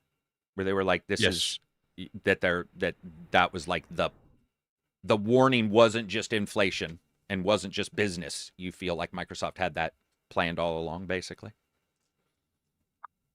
I think that's harder to say. I think whether they had it planned all along, I would hesitate to sort of speculate on, but I think it's kind of irrelevant to the question of what are they just doing now. And I think the answer is, they are definitely devaluing the value of the basic subscription. There's no question. Yeah, and I don't know about you guys. Basic subscriptions, they're basic bitches in every single subscription service now. Like basic for Hulu or basic for whatever. It's just ads all the time. It's like why the basic isn't really even viable for most people on anything, especially streaming services with shows, but games now too. The biggest streaming service here in Scandinavia is called Viaplay or Viaplay. I used to subscribe to them because they had a really extensive sporting package, but it's like $80-$90 a month. And even at that price point, I was still getting ads all the time in a lot of the sporting segments. Did you say $80 a month? Yes, for the sporting package. Wow. That's where we ended up. That's also where I kind of ultimately went, I'm not going to do this anymore. It's not worth it because like a lot of their broadcasts were still just constant gambling ads in the commercial breaks, which really really got annoying, frankly, especially at that price point where I felt like if I'm paying that, I should at the very least get ad-free content. But no.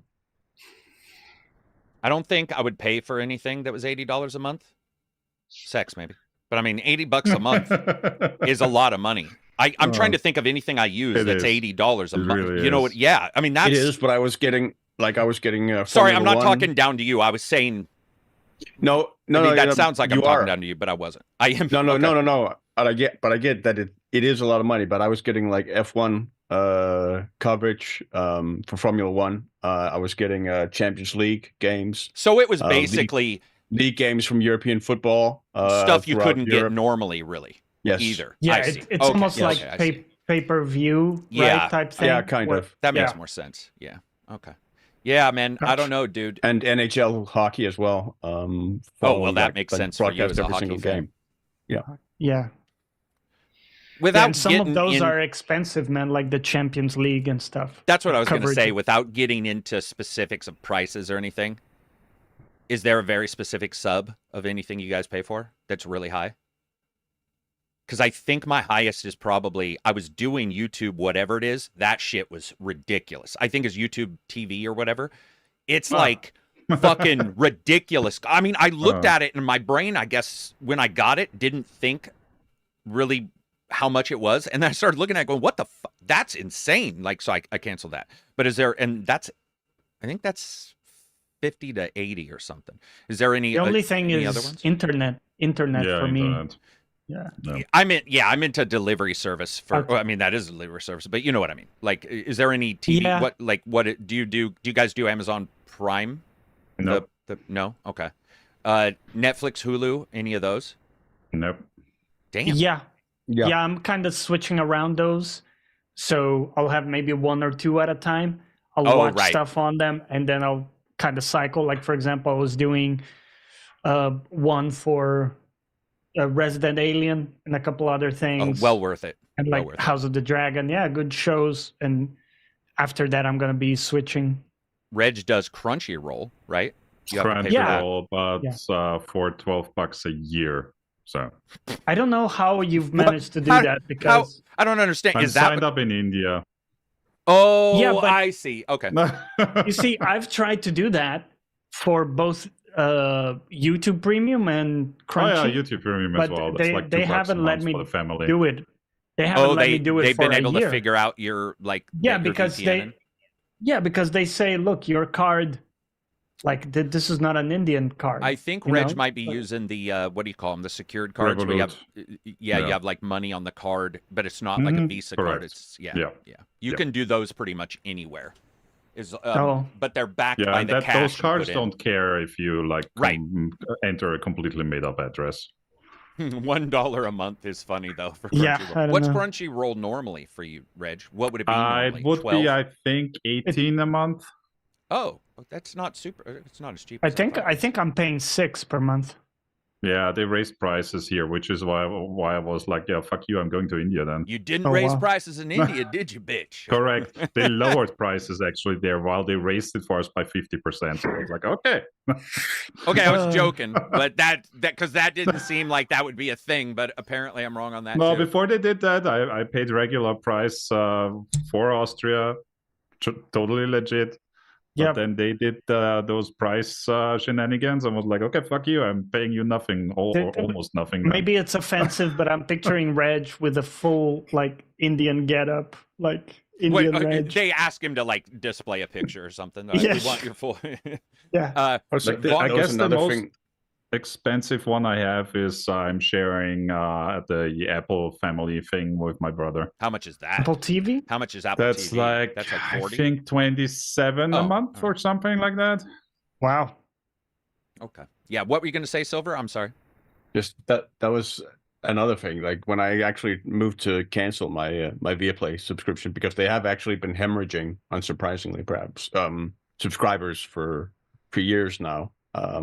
But when I went to this like unsubscribe, it was really difficult to actually unsubscribe because they kept like prompting me with various stuff that I had to, like forms I had to fill out. And then at the very end of that, they then came back with you can subscribe cheaper.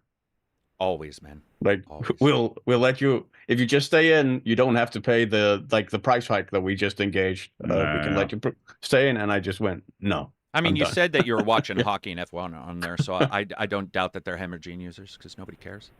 Moving on from there, Ron says, first time watching you live. Thank you very much. I'm just joking, by the way. I sort of dig hockey for the fights. F1's been fun to watch lately. I did watch some of it last year. I think Lucitan likes it, right? Yeah, Lucitan, I think. Yeah, and he would, and then you were playing. He's also hugely into MotoGP, Lucitan, which is the motorcycle racing. The motorcycle ones, yeah. Yeah, good wrecks. I mean, I don't want anybody hurt. I'm just saying, I like wrecks. I like watching them happen. People are talking about different prices. My cable and internet went to $183 a month. Cable and internet, $183 a month. And I haven't done cable in a long time. I never will. Even though these subscriptions are close to cable now. But I'm not going to, I'm not going to. Oh, fiber optics is so close here by now. I like, they're teasing me with it. I see the big cable roll. With like the fiber optics cable there, and they started like putting all the building material there, but I have still no clue when they finally will start building it. Dude, they're just teasing. We got the people coming around, and they leave a marker on your door here, and it says, "Don't mind us. We're installing fiber optic cable for super fast internet." Blah blah blah. Oh, by the way, if you're interested, check this and we'll come by again. You're like, dude, it's just, that is such a bait. It's like, hey, we're doing it for other people who are near you, who have much faster internet than you. Don't mind our mess. We're just improving their life by 10, but don't mind us. And if you want to jump in, admittedly, it's much also cheaper it's only like about $6 more than I pay right now for a gigabit instead of 200 megabit. Yeah. Yeah. So yeah, give it to me right now.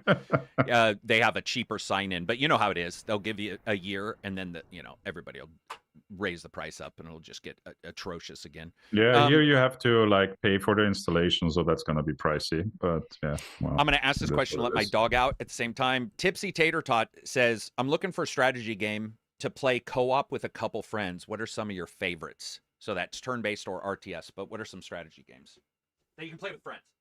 Well, Total War, actually, you can play co-op campaigns for Three Kingdoms. You can for Rome 2 as well, but Rome 2 was the first time they introduced the concept, so the campaign for Rome 2 is kind of buggy a little bit. But in Warhammer 3, it actually works really, really well. For 2 player, it's for 2 or 8 players, as many as 8 players. Although if you are going to play, I played with you one time. Yeah. Yep.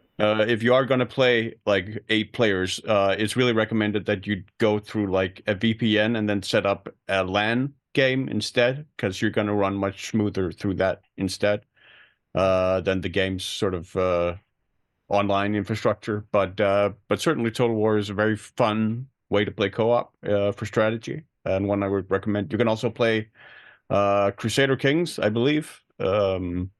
Potentially play that cooperatively. You can also play it against each other or like screw each other over, have fun. That also works well there.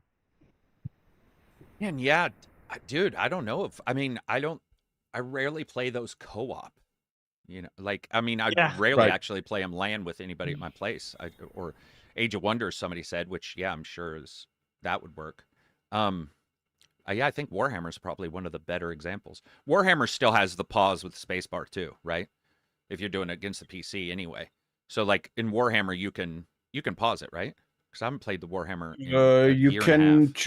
You can. I mean, when you set up the multiplayer game, you can choose whether people can pause during the real-time sections, because the campaign sections of the map are turn-based. Turn-based anyway. Yeah. You can though choose whether you want those turns to be simultaneous when you're multiple players, so that every player has their turn at the same time and is moving around the map at the same time, rather than players having to sit and wait for each other. So that hopefully you run through the game faster that way. Or you could just alternate turns. That's completely up to how you want to handle it. Reg, do you do any strategy games with friends or anything? Not really, because that's way too much time commitment. Oh, right. Yeah, true. Maybe that's actually why I don't do it. Now that I think about it. Because when Baldur's Gate 3 came out, people were like, "Yeah, let's play together." No, nah, no, that's not gonna happen. Entire family relationships have been ruined by that game, I feel.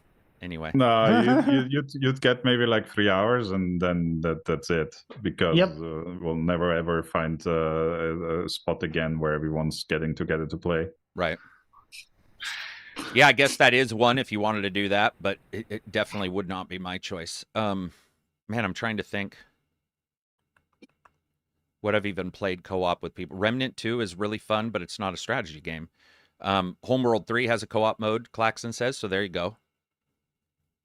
He also says StarCraft 2. I guess that's sort of sad when StarCraft 2, which was released like 37 years ago, is one of the ones that's mentioned. Like, it dawns on you how it's just not talked about as much.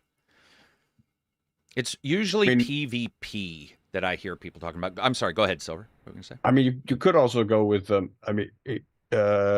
like real-time strategy games like Command Company of Heroes or Command and Conquer, where you do skirmishes together, the co-op against the AI. That's something I used to do a lot. Or Age of Empires, where you tell the other people to not attack you. We'll attack the CPU first, and then once we defeat him, we'll attack each other. And you're always trying to prepare for that moment when everybody goes live. You have the sneaky group of soldiers. Yeah, you got that group of soldiers waiting in the trees, just ready to pounce on your friend the moment the last CPU guy dies. Yeah, I know those feels. Stellaris and its 379 DLCs, Oregon Fresh says. Yeah, Stellaris' DLC package is nuts. It's Paradox, right? That's just their thing. Yeah. Yes. Yeah. Zansby. Very much. Thank you for correcting your question, Zansby. He says, you're somehow transported back in time to the year 1776 on the day of the American independence. What modern video game do you bring to show them Yankees for maximum shock value? Then, because I bitched about this, he said, assuming there's electricity, a TV, a console, or a PC, KARAK. That's because I said all you'd be doing is showing them a box made of plastic. They'd be like, who gives a shit? We're being shot at. All right. What game would... Dude, all games would stun somebody, even if you just... Yeah. Even if you just ignored the electric... I mean, can you imagine the violence that they would see in a game? And they'd be like, what the fuck? Yeah, I think like Red Dead Redemption would be cool because maybe they would relate to some of the shit in the game, like horse riding. Hey, dude, I know your life's like, shit. This game is like shitty, too. You want to play it? Yeah, look, man. They it's also... a farming simulator. Oh, my God. That'd be amazing. If you just, hey, you know what you do? And you know... In the future... People in the future, act like they do what you do for fun. And sometimes, if they're really good at it, they'll win huge amounts of money that would be able to buy the entire state. You want to check out Farming Simulator? As they just knife you. Show them the PC game hatred, Third Turd says. Doom Eternal get you probably strung up. Like, they'd be like, witch, true. Demonic. Witch. Yeah. Oh, yeah. Yeah, we were always joking about side. Like, I wouldn't do it. Kel says, Owlcat Games, this is Kingmaker, Wrath of the Righteous, and so forth, reportedly have 4 games in development, including at least 1 using Unreal 5 instead of Unity. Thank God. Does that seem like a lot of projects, and what sort of impact will rapid expansion adding a second engine have on the studio? That's a goddamn good question, Kel. So I think it does. I think it does. Like offhand, immediate impressions seem like a lot of projects for a studio like Owlcat. Of course, the other side of that is that, I mean, these projects could be anything. You have something like Pentiment, right, which Josh Sawyer made with like 12 people, right? So I mean, they could be small projects, they could be whatever. But it does sound like a lot of projects for a studio like Owlcat, and I did like it's similar to what I heard about what the stuff Creative Assembly was working on, like a lot of projects where it also seemed like that seems like a lot for that studio, where sometimes it feels like they're overextending themselves as a result of success. So I think that is a potential concern, but I think it's just too difficult to say because we don't know any details about the projects. I mean, I just hope they're hiring 5 other QA teams because one is enough for one of their games. That's true. That to me is, I don't care about the amount of, because like you said, Pentiment. I don't know about you guys. When I saw Pentiment, which I really liked, it looked so indie. I thought maybe 2 could have made it. You know, that's just me over exaggerating how much one person can do. But so you said 10 or 11. Let's say that's right, because I don't know. I've never looked into that. But that sounds completely right. And he's talked about it, the small team he got to do that. If they're a pretty big company now and they split to like 25, 25, 25, 25 or something, they can't be massive. I don't know what they would be, but I think the Unreal game might be a tester game, maybe, where they're trying, switching. Because the guys from the Tracer Brothers who came on last week, they were talking about switching to a real engine because they had done their custom one, and there was big improvements. It just took a while to learn, but it was like when they jumped in, they were like, oh, wow. And they jumped to Unity, where these guys, it sounds like maybe they're testing out Unreal. Reg, you messed with Unreal and Unity, or just Unreal? Yeah. No, both of them. And for a small company, did it feel like one was dramatically I messed better? with Unity, with Godot, and with Unreal, so I tried the big 3 candidates, I suppose. Did you feel any was better for a small team on something? I feel like the community support for smaller games, depending on the art direction you're going for, especially if you're going for something 2D of any kind, then Unity or Godot has much bigger community support for that than Unreal. For Unreal, you basically find nothing for that. Oh, really? It's all 3D action, platforming, whatever games. Right. For that, you find a lot of stuff. Working with it, though, they're all very similar. So I think the training material, the learning material is really the biggest difference. Yeah, and like you said, community, when if everybody's had the problems you're running into, it's always nice, it's like the Reddit of communities where you ask a question in Google, it's almost always one Redditor who's had the same problem you have. Unreal has one big advantage, which is its blueprint system. Yeah. That is awesome. Which allows people that are not programmers to also tune the stuff, just try out the level. How is it with, I don't know, less physics, less gravity in it, stuff like that, which is, very, very helpful. And Johnny, you did Unreal for 2 weeks, plus I'm sure you messed with it prior and after. Did you overall feel like it was pretty comfortable? Like something that I think it's pretty intuitive. Team. Yeah, I could see even non-technical people being able to create something pretty cool, which is, I thought that was the main takeaway. My initial hypothesis, going into it, is that you had to be a pretty competent programmer to get into it.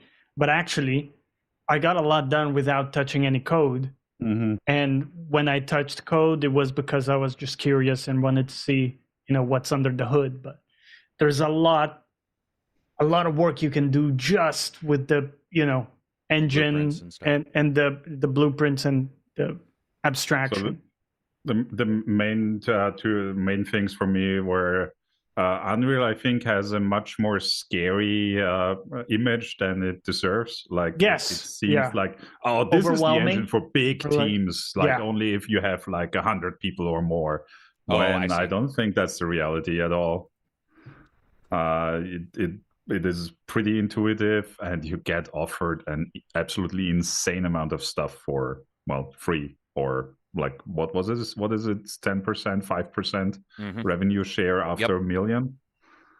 Yeah, it's pretty crazy, man. It's it's awesome, especially if you don't know how, you just want to put a game together and just see if your idea, has any merit or what have you. It's insane that you can do that on these engines, man. Back in the day, those engines, just to get them fucking loaded. Back in my day, But I mean, back in my day wasn't too long ago. But I mean, just getting a system up and the editor working.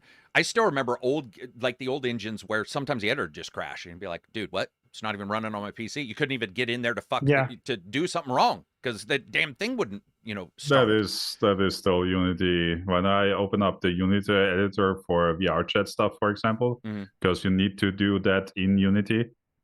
It's always chugging along, and I have top of the line AMD CPU and almost 100 gigabytes of RAM and everything. So, no, you're throwing everything at it, and it's still not enough.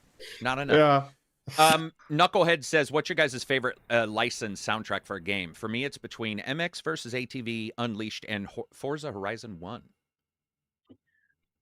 Okay. Licensed would be like GTA."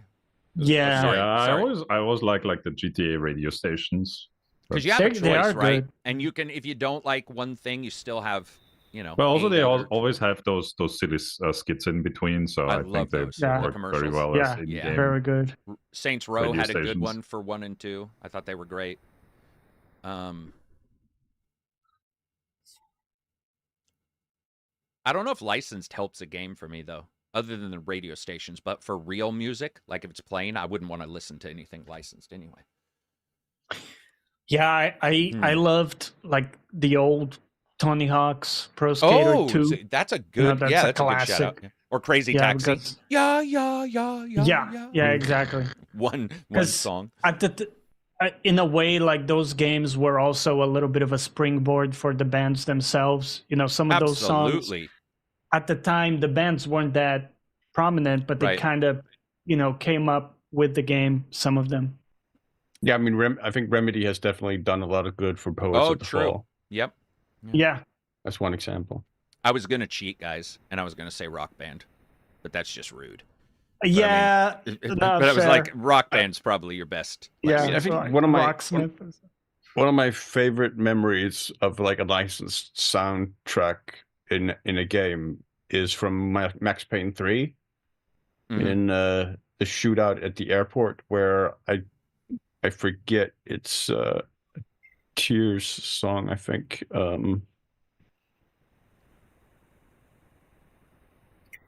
Yeah, Tears by Health. That starts playing during that airport shootout, which was completely epic. Max Payne 3, you said? Yeah. Yeah, I don't remember that one. I don't remember much of Max Payne 3. I don't know why. Yeah, me neither. It's just in-game drugs. It's all a blur. Yeah, maybe I was high as fuck. Ambien, let's go. Oh my god. Yeah, you wouldn't remember anything if you're on Ambien trying to play a game. Next day, you'd be like looking at your Discord going, why did I get banned? It's this really sort of kind of aggressive, almost techno beat, along with very soft vocals. Like that, it really sort of emphasizes the sort of urban jungle of that Max has been exploring up until that point, and then the finale at the airport. Who did 3? Rockstar or Take-Two? Rockstar. Rockstar, sorry. Yeah, Rockstar did 3. Yeah. Who owns it now? Who owns the IP now? Remedy has reacquired it, I think. Reacquired for doing the remakes. Right. I forgot. The remakes we heard about ages ago and haven't heard anything else about. I have no clue where those remakes are. I think they said recently that they were making headway, but I don't think we've seen anything. I would like to see what their remake is going to be. Because we got the remake of Bounty Hunter coming too. Star Wars Bounty Hunter, that's August 1st, I think. Or remaster, sorry. And I'm worried that it'll just be a remaster. You know what I mean? Like it'll just be, It runs on your new system, and that's it. Widescreen support, you're going to hear bitching about, that kind of stuff. We've got some really good remasters, but we've also got I feel like most remasters have turned out to be somewhat dodgy, especially with some of the new tech. Yeah. Remember Ezio Trilogy or the Batman demasters, where somehow they made Batman look worse? Like, you're just like, how? Or GTA. I'll never forget the GTA Trilogy one, man. That thing was like... Yeah, or some of the PS2 game remasters that look exactly like they would when you throw it in an emulator. Yeah. That's what... like, dude, it's like, good job. That's an emulator running. That's all it is. And you didn't even let me, like, change the resolution. Cool. Right? You threw the whole ROM into an emulator and they're charging, like, $40 for it. Cool. Speaking of Take-Two ripping people off... The biggest of these being, like, Nintendo... like prosecuting people for emulating games and then basically using the emulators for emulating the old versions of their games. Dude, Nintendo just straight up mobster. I love it. Yeah. Take-Two warned investors this last week that review bombing may lead to loss of revenue, financial performance, and business reputation. Yeah. Maybe. Maybe. Yeah, exactly. Maybe. We've seen games that have got terrible reviews doing really well. We've seen them, but we see people go there for very real reasons. Steam reviews are sort of the odd duck now. They're a weird situation where a lot of times it's just a voting platform for somebody bitching about some weird thing. Missing translations or whatever. Translation or whatever. But then there's other times where you look at it and you're like, okay, that's a completely valid thing. But the thing with that is, I always have the impression that the people that vote on that stuff and that look at the votes are such a tiny bubble. Me too. Compared to the big market. Yep. You know how we know that? Because 2.2 million people paid $100 to play the college game early. We talked to a certain group, but the wider group, they're just, a Steam review doesn't hit them. Yeah, there's no impact for a Steam review, but I do like that they talk about it, because I do think companies are starting to notice that kind of thing more. Does Epic have reviews yet on the Epic Store? They have some sort. I think they do at least stars, maybe to Metacritic or something. Do they have a shopping cart? They do. Well, they have had a shopping cart for a while now. Okay. Yep. Have they? Wow. Yep. Huh? Yep. Crazy. Yeah, with all those millions. Billions. There are some kind of reviews there, but I think it's only showing the Metacritic scores. Okay. But I could be wrong. All right. What I was saying about a year ago was my thought was that some companies would purposely go to the digital stores that didn't have reviews on the store. Like it would make sense in some way, like especially if you're a dodgy, you have a dodgy game or whatever. You're like, I'll do a deal with Epic if they don't have a review store. They don't have reviews. It would make sense. But what were you saying? No, I just looked at it. It's OpenCritic. So they have OpenCritic in there, like a little diagram beneath the game, like a couple of the OpenCritic reviews, and then a button to just open the page. So I like no OpenCritic. User reviews. No user reviews yet. Yeah, no. So let's look at a couple games then, real quick, where the review scores for the critics was quite a bit different than the review scores for users, regardless of the Steam, what do you call it, the review bombing. But I would say Dragon's Dogma 2, because of the microtransaction thing, people were really upset about that, and the city's FPS, even though they were warned, it's like that was a big deal to a lot of people. And that one, for a while, was doing poorly, so that wouldn't have showed up. It would have just had OpenCritic on there. And Starfield, I believe, I don't know now because like the reviews for Starfield were all over the place, but I would say Starfield might have been higher than it was on the, let's say, Epic Store if they didn't have reviews. What's another game? What about a game that didn't get reviewed well, but the user reviews are really high? Is there any games that pop off in your guys' memory of, because I know it's happened. I remember even in our Discord, people have been like, wow, the critics didn't like this, or so-called critics like myself. But it's just, it's like they didn't like it, but it's genuine. It's like very well received by the community. I'm sure it's happened. It seems like it happens less. Yeah. The other way around seems like it's more often, but. Yeah. It's annoying. I think Elden Ring recently got review bombed, right? Because of some of the you're right. It difficulty and stuff. Yeah. It did get review bombed because of the difficulty. We have to say, there were some a lot of fair negative reviews about performance. People had performance issues. Kel asks, does Helldivers 2 count? For sure counts. Yeah. But I don't remember. Did Helldivers 2 have didn't really get bad reviews and then get I didn't think that was positive from users. It just it did get hit by the the review bombing significantly with the PlayStation because of the issues, controversy. Yeah. Mm-hmm. Oh, dude, of course. I'm sorry. I don't know why I was. Vapor says Prey got bad reviews, I think. Did Prey get bad reviews? I think Prey got a bad review from IGN because I know they've always got shit. Even the developers were recently throwing shit at them for their review of Prey. Just like less than a month ago, they were like, they were trying to pretend like it wasn't them, but you're like, we know exactly who. I can't remember. I think you're right. I think Prey is. I remember it being somewhat lower. I remember it being reviewed at the Prey page. It was 79 critics and 8.2 users. So okay, that's pretty close. That's pretty close. Yeah, that's pretty close and low on both because that game is amazing. I'm just joking. I think 80s. Oh my god!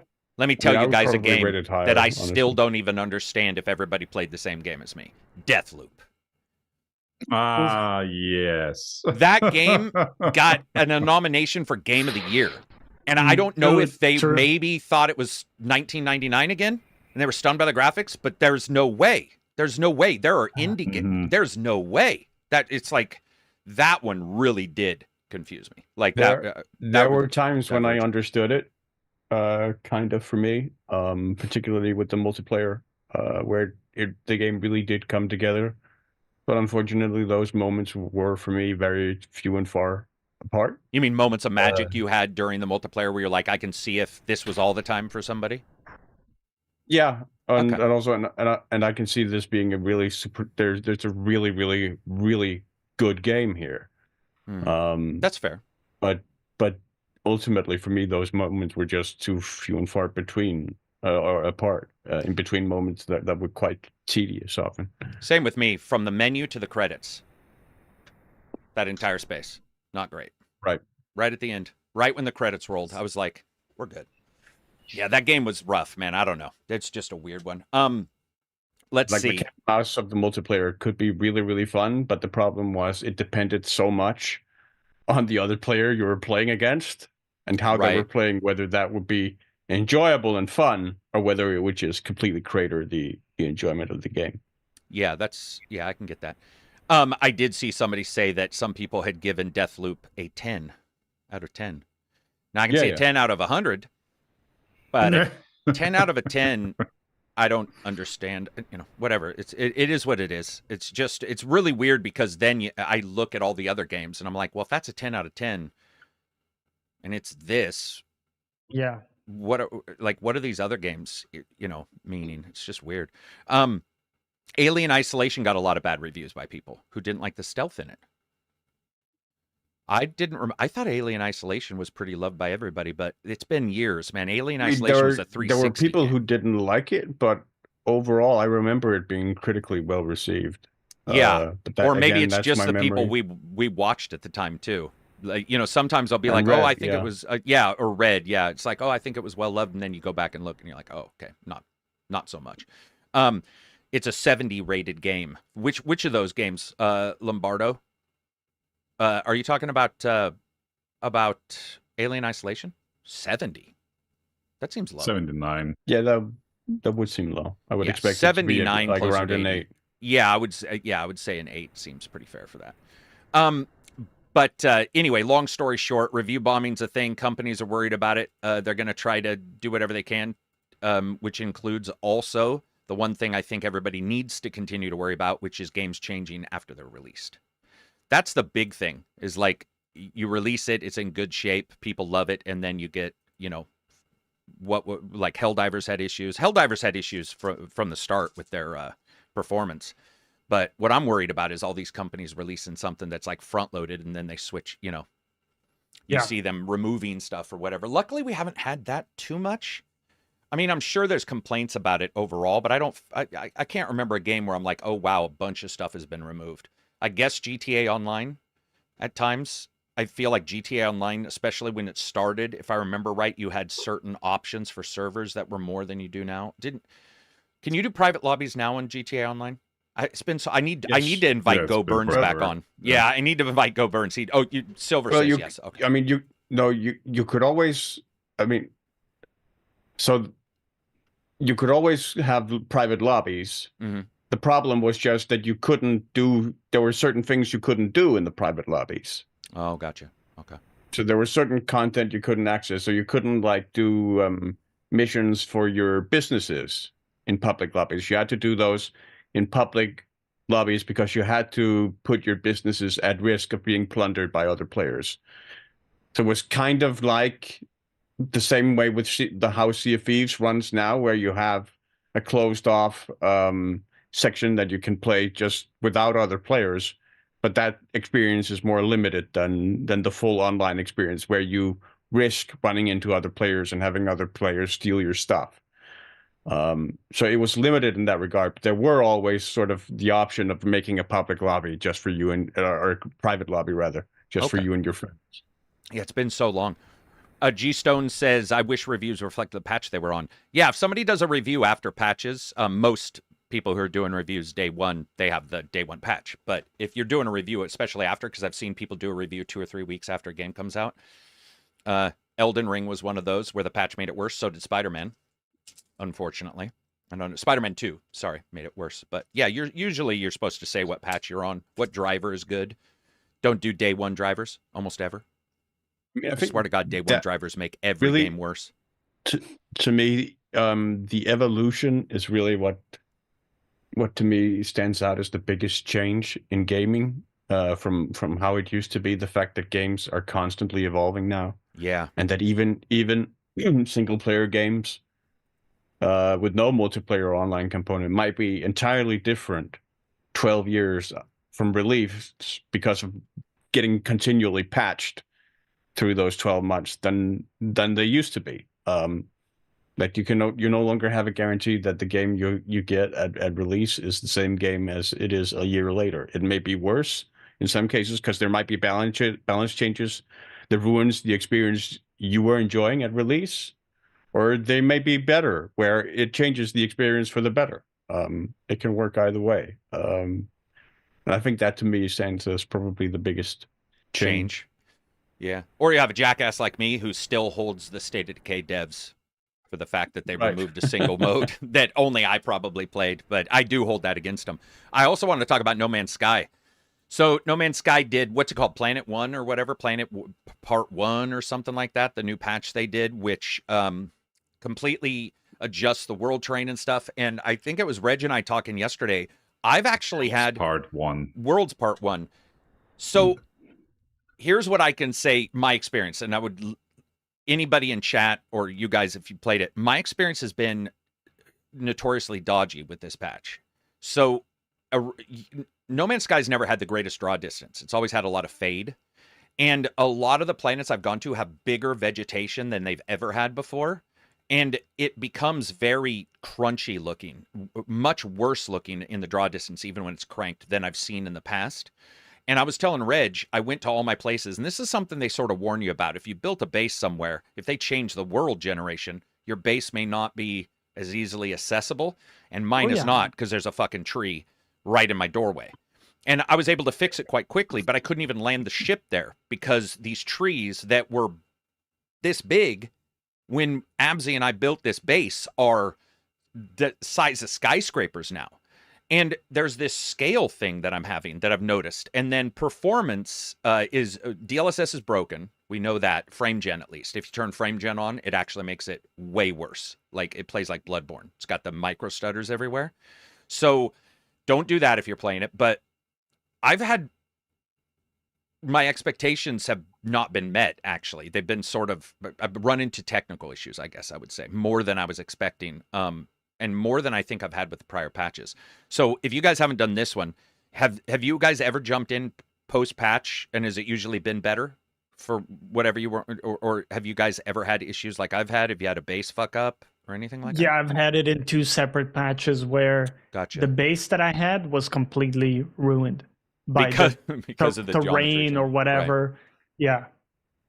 Yeah.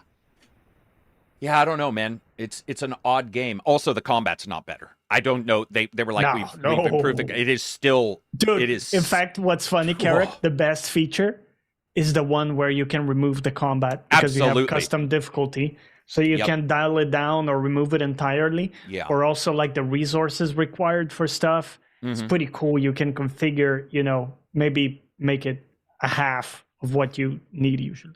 Neil says, I was afraid of this. I just want to tell you guys, this is just my experience. I've seen 2 people in the Discord say, they didn't hear me say this because we're on the podcast, but 2 people who seem to have actually enjoyed the experience and haven't had this issue.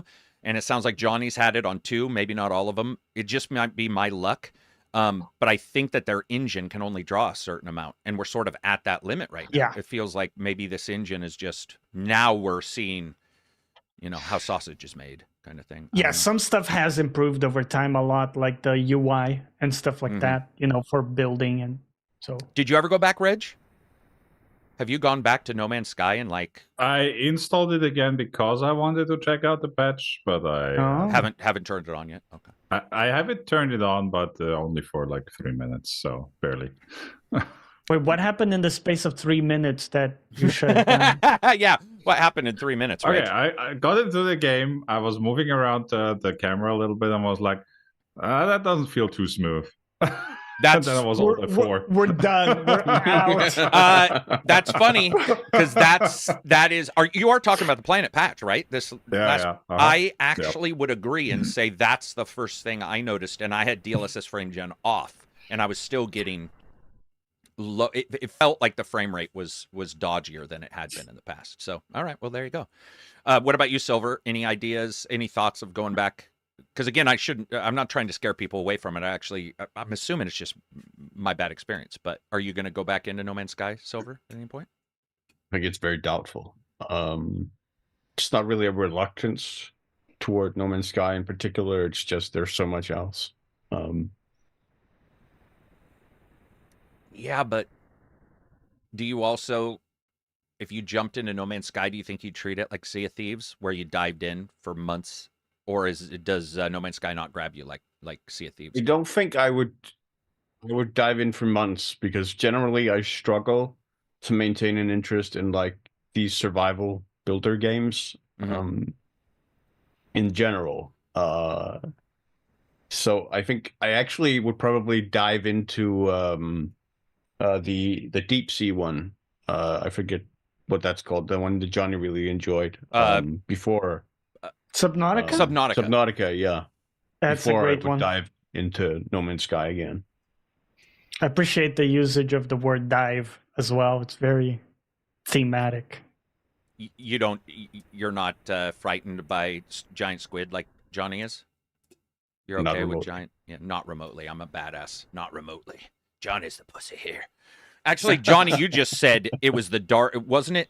I remember you were explaining it to me one time with Subnautica. I think it wasn't was it a monster, or was it that you went and the ground fell away underneath your ship? I can't remember. The depth, it's the right? Pitch black, like can't see the ground, a bottomless feeling. And sure, also like the sounds of a giant creature in those circumstances is also like, okay, noping out. But dude, that game has had a lot of patches too. And a lot of, and they're doing number 2 of that, aren't they? Subnautica 2? They already did. So they did one that was called Below Zero, where you had some surface stuff. You had like a motorbike for surface. It wasn't as successful as the first one. I think everyone you ask will tell you the first one was just better in almost every way. But they are working on a new one, which is, well, we talked about it. It will have some multiplayer elements optionally. Yeah. Did Subnautica ever get co-op? No. They said fundamentally it was not possible because of how it was built. So Skyrim, it wasn't supposed to be well, I guess the mod never came out, but remember the mods that people were trying to do of the, what was that called? Skyrim Together? Skyrim Together. It sounds so like hippie. Yeah, it sounds a bit like we're just bros. We're not gay. We're just... Yep. As long as we don't look each other in the eye, whatever we do. If we have our socks on. Yep. If we have our socks on. That's horrifying. I also remember the co-op mode that was made for Just Cause 2. Which also was there supposed to be possible. Yeah. For Just Cause 2, that would be a fun game to play multiplayer. It would. I didn't remember that. Have they continued making them? I think Just Cause 4 was the yeah. And it was middling scores. It was like 60s to 80s. I liked it, but it was not as good as the other ones. It just was not a ton new in it. No, and it had a lot of, as we always hear, technical issues, you know. You just get those. Yeah, and that sucks for those games, man, because if it breaks your momentum. Yeah, and if you only got one chance right now with gamers, man. Like, and nowadays it's kind of like what Reg is saying. You know, you jump into a game, and if it's maybe not running well, or it doesn't I think a typical gamer gives a game longer than 3 minutes. Fair enough. Yeah. Just saying. Nah. But yeah, I recently had a similar thing. I jumped into Planet Coaster. Yeah. It's a slightly older game now. Yeah. No. And straight away, like the camera didn't respond in the way that I expect. I tried every single camera mode in the game. And after, about 5 minutes, I just turned it off because, there are a ton of other amazing games. I know that with most games, I feel that if the camera's bad, that intrinsically, it's like one of the major bones of a game. And if I start to have camera issues, it's like everything just starts to fall apart at that point. What else have we been doing? Like, Reg has been messing with the AI. I've been messing with AI. I don't know if you saw, Reg. There were 2 companies that just got for one and 50 for the other. They were raising money for adding NPCs to video games and doing the. Whoa! I froze in my OBS. Let's see if I continue going. Still fine here, at least. My OBS. Let me stop. Oh, the whole OBS. Okay. There we go. I'm back, and I'm started again. Back. Anyway, it kept going in the stream, but so there's been AI companies that are going forward trying to add that to games. With your messing around with AI, and you saw the mobile version of ChatGPT. What's that called? The new mini ChatGPT. The mini version. The 4.0 mini. Oh, mini. Do you think any of those would fool you? Maybe not fool you into thinking it's like a game character, but would you be okay with, some of the side characters written by that kind of ChatGPT? Are they good enough to fool you? They're probably better than what games already had for like the repeatable quests. Okay. You mean like Skyrim Radiant quest kind of thing? Yeah, exactly. Okay. Yeah. I think for that kind of stuff, they're probably already better than, just having like a selection of 20 texts and have them repeat forever. Yeah, I feel the same way. Johnny, have you messed with AI or Silver? Either one of you guys? Because I don't think you guys mess with AI. No. Yeah. I feel the same way. I feel like you could add to a game and have it like take data from what you've done, merge that into the quest, so it sounds like it's a little made for you more. That would be great for like the filler quests. I would say like anything mainline. I think that the context window is still way too small for that to really make sense. It would just, I don't know, revive characters again, as we've seen in other stories, or do some other random crazy shit. I think the big problem is the unpredictability, right? Yeah, that's what I was going to say. Yeah, I just feel like, and there's enough players, 1 million testers is way more than the 200 you might hire to test your game. 1 million players playing Skyrim or Starfield or what have you, that thing's going to be hallucinating, and some player will get it to just go completely nuts. Some player is going to be able to figure out a way to completely break it. I mean, it's just going to happen. Price-wise, the 4.0 mini that they released for ChatGPT, the API, super cheap. So what? Like it's so much cheaper than the previous models. Yeah, I would say they did the little thing where they talk about tokens, and it's one of the lowest, right? Yeah, it's like 15 cents input for 1 million tokens and 7.5 cents output for 1 million. Which is, you can basically translate a whole book for a couple cents. I mean, I don't want to take an employee's jobs, obviously, but if it can add, like if a writer is, handling the main story, I don't know if you guys remember seeing this, but the Starfield main writer said at crunch time he had to cut some stuff because he didn't have enough time. And there were some things he had to cut, and I'm like, I'm all for them just saying, hey, let's go ahead and, assist this guy. Robert says, I don't know what that means. Tokens are basically, if I understand this right, it's when you type the sentence in, it changes that over to, what is it? Mathematical to tokens, but it's not A is 1, B is 2. It depends on how it was encoded, so it's there's no one-to-one. There's no one-to-one. But then it takes those tokens in. It's not letters, it's a bigger unit than bigger unit than letters. But it's also not words. So like one longer word could be 3 tokens, for example. Right. I think also if you ever read those kind of things, those papers, because I do read a lot, I still, after reading 50 of them, don't quite understand like how they even figure the translation of the token out. It seems like it's a little different for each one, but there's, the newer, smaller models, I think that'd be great. I think it'd be cool.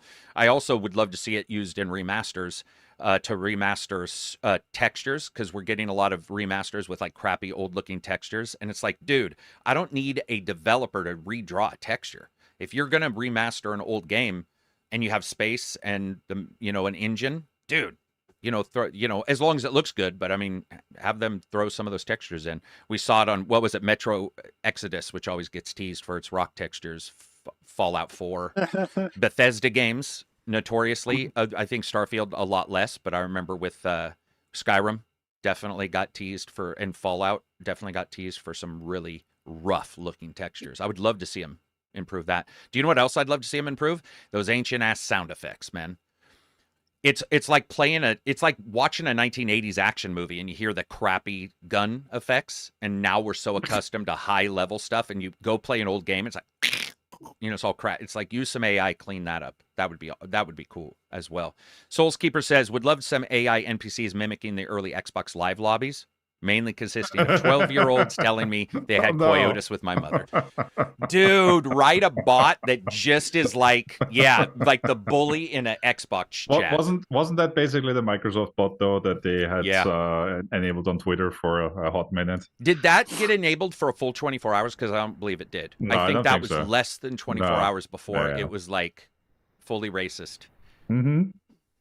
It learned fast. Yeah. Did it? That's my question. Did it learn fast, or is that in there and just said, because they train it on everything, is it in there and they've got those safeguards on, Or do they figure out a way to train it without that? Because if you're training on Reddit, which I'm sure you guys know, Reddit is pulling in shit.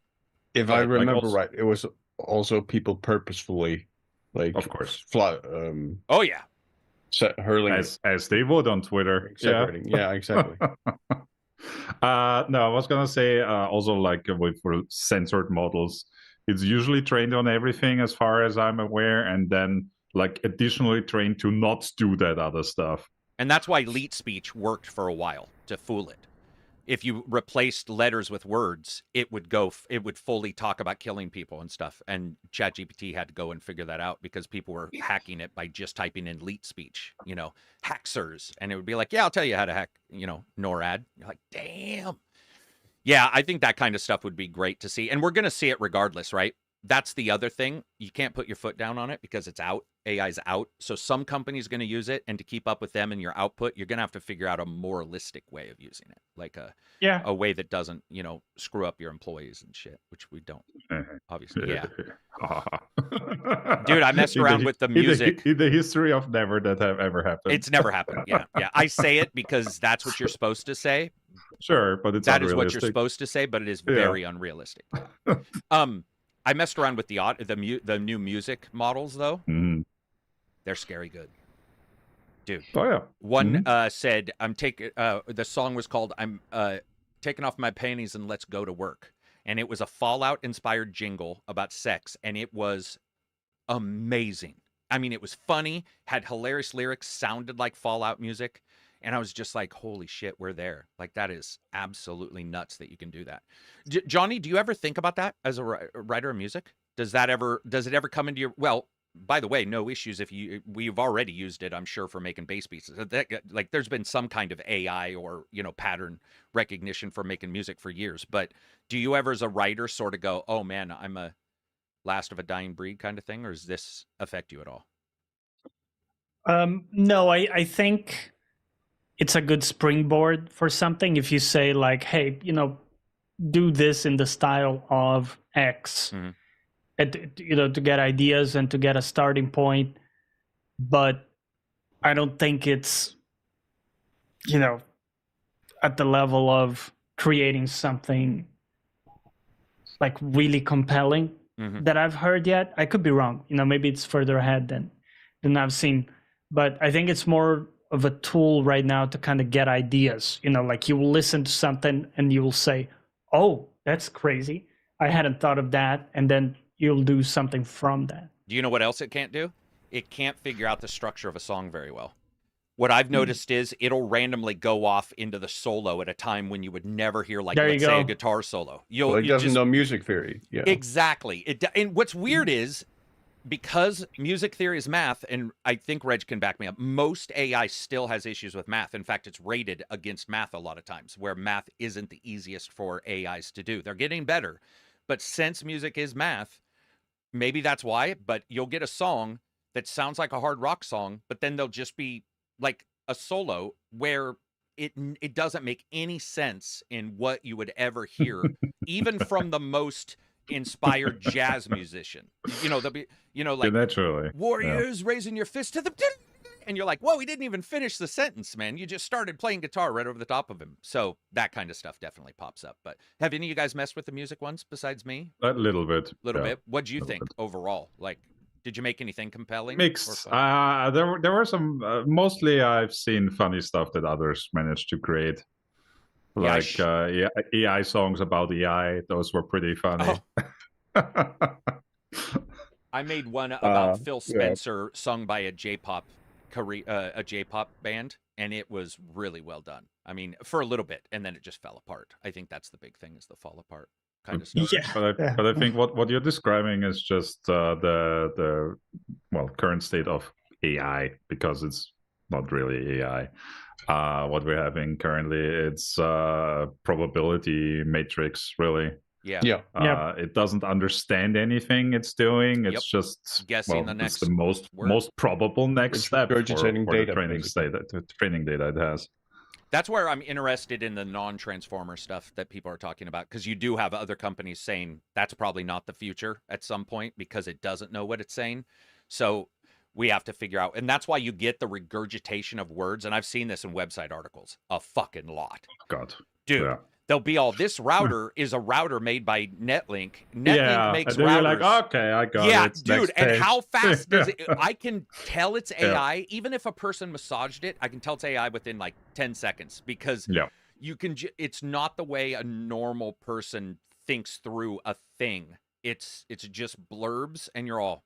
It's written well, but it doesn't really. It doesn't. Yeah, there's really a jive. blurby feel to it. Almost like the music, where it's a section, and that section might be good, but it can't put the sections together as well as. But admittedly, some I have on shorter ones seen that did, if they're a shorter blurb, like write me a blurb, I'm trying to think, like research or something like that. It can do those quite well. But once you start talking about product reviews, but here's the thing, people don't care. That's right. It's just like the microtransactions. We're bitching on this podcast because we're all talking about it, but the majority of my friends would not. I don't know if they would care if they were told, but they wouldn't actively know or care unless they were told it was AI. Go ahead, Johnny. Yeah, but even if they cared, if they were told, would they act on anything?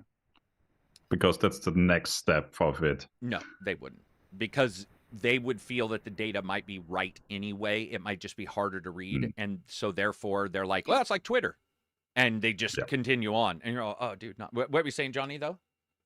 No, it's a really good tool to just generate some stuff. And then take that, because for example, I used it I was working on a project pitch for my job, and I had a bunch of, bullet points and stuff.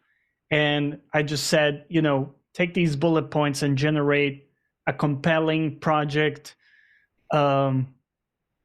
business pitch. And it did an okay job. I had to change a lot of stuff to, make it good, but it does it puts something on the page for you.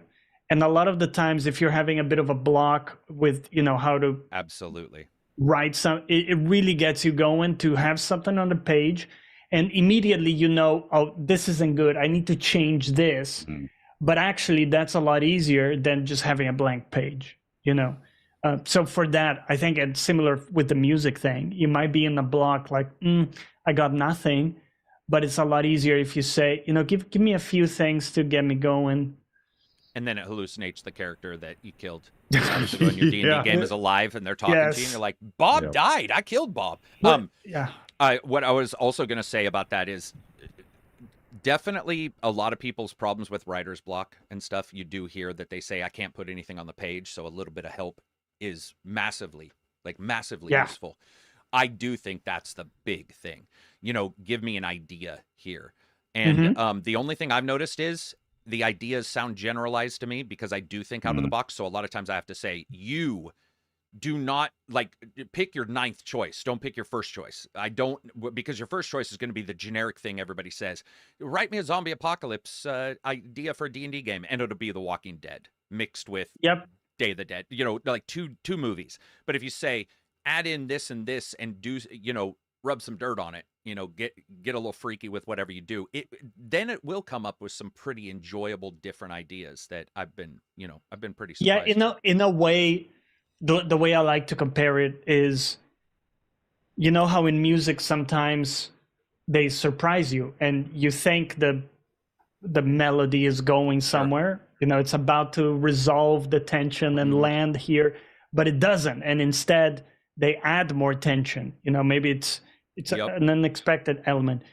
Well, I kind of see the opposite with AI, where it's exactly what you expect. Like what comes after, because it is designed in that way. They're predicting the next word based on the prior stuff, right? So they're actually like predicting the best word that will fit based on everything it has in the training data.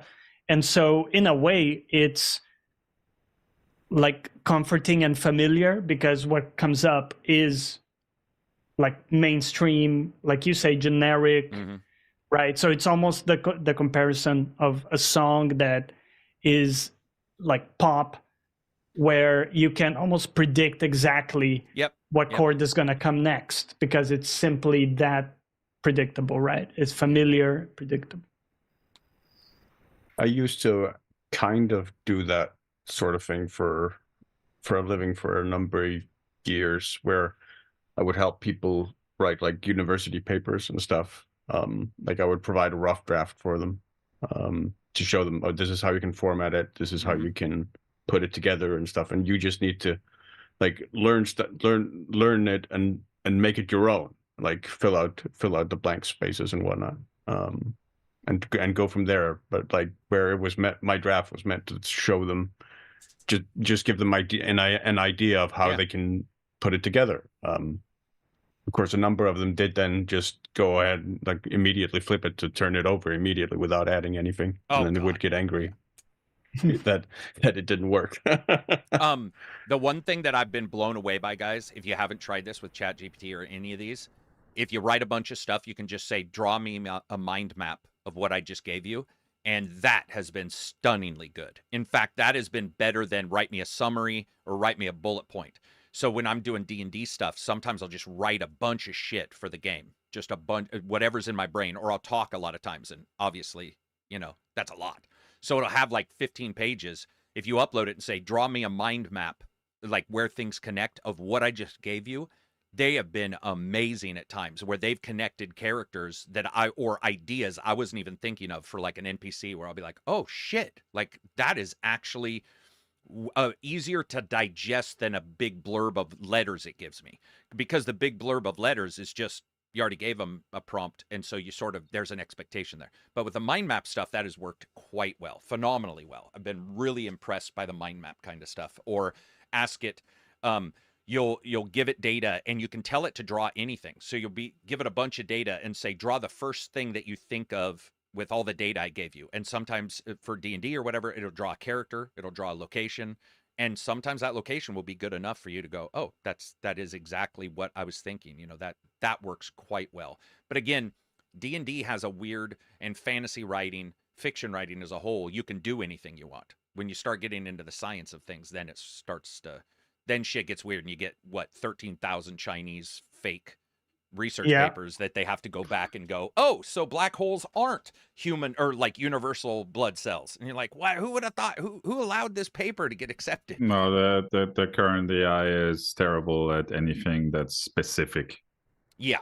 If you want something where there's only one correct output, then what terrible. I love is you tell it it's wrong, and it'll be like, oh, you're right, it's wrong. You're absolutely right. Here's the correct answer. And sometimes you'll get that and you'll be like, what the fuck? Why didn't you think like? Yeah, you can try it with super simple stuff, like how many R's are there in strawberry? And it will tell you, oh, there's one in there. I've never tried that. I didn't know that. You can try that stuff and it will tell you most probably the wrong answer. That's a fundamental, see, that's the transformer technology they're using. Is fundamentally a problem. They need to fix it. Moving on from there and back to games for a little bit. So I don't know if anybody's seen this. I wanted to talk about it. Have you guys been seeing the large number of their either YouTube or web articles about games with mods? So you'll see somebody say, this is what Cyberpunk looks like with 400 mods. Have you guys seen these videos? Okay.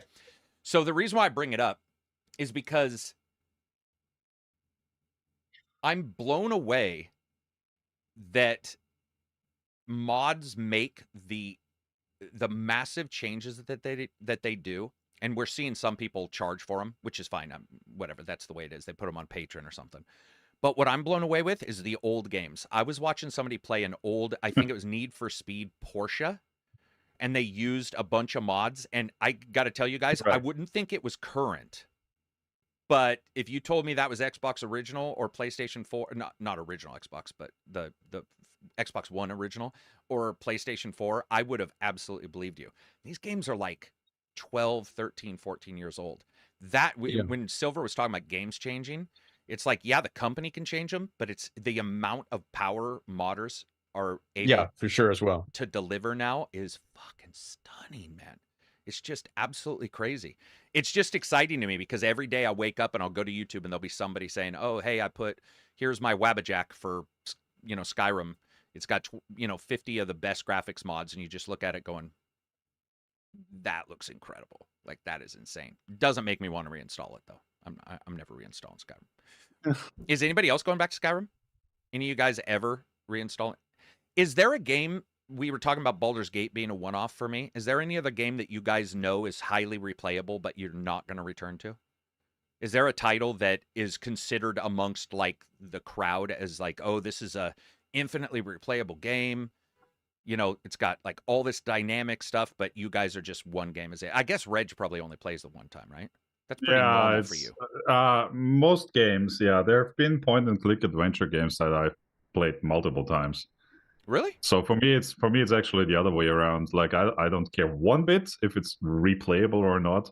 If I really like it, I'll just come back to it eventually and just play it again. Oh, so are you talking like Sherwood Park, or what was that game that we played? No, it was Day of the Tentacle. Day it's of the one Tentacle. of those that I played, I think, a total of 4 times or so. Just so people know, there's not multiple ways to play that either. That's interesting. Yeah. I mean, I guess there's slightly different things you can say. What about you, Johnny or Silver? Is there any game that you guys are just happy with your one-off? Or anybody in chat? Is there like a game that you know everybody talks about and you're just like, it could be Skyrim, by the way.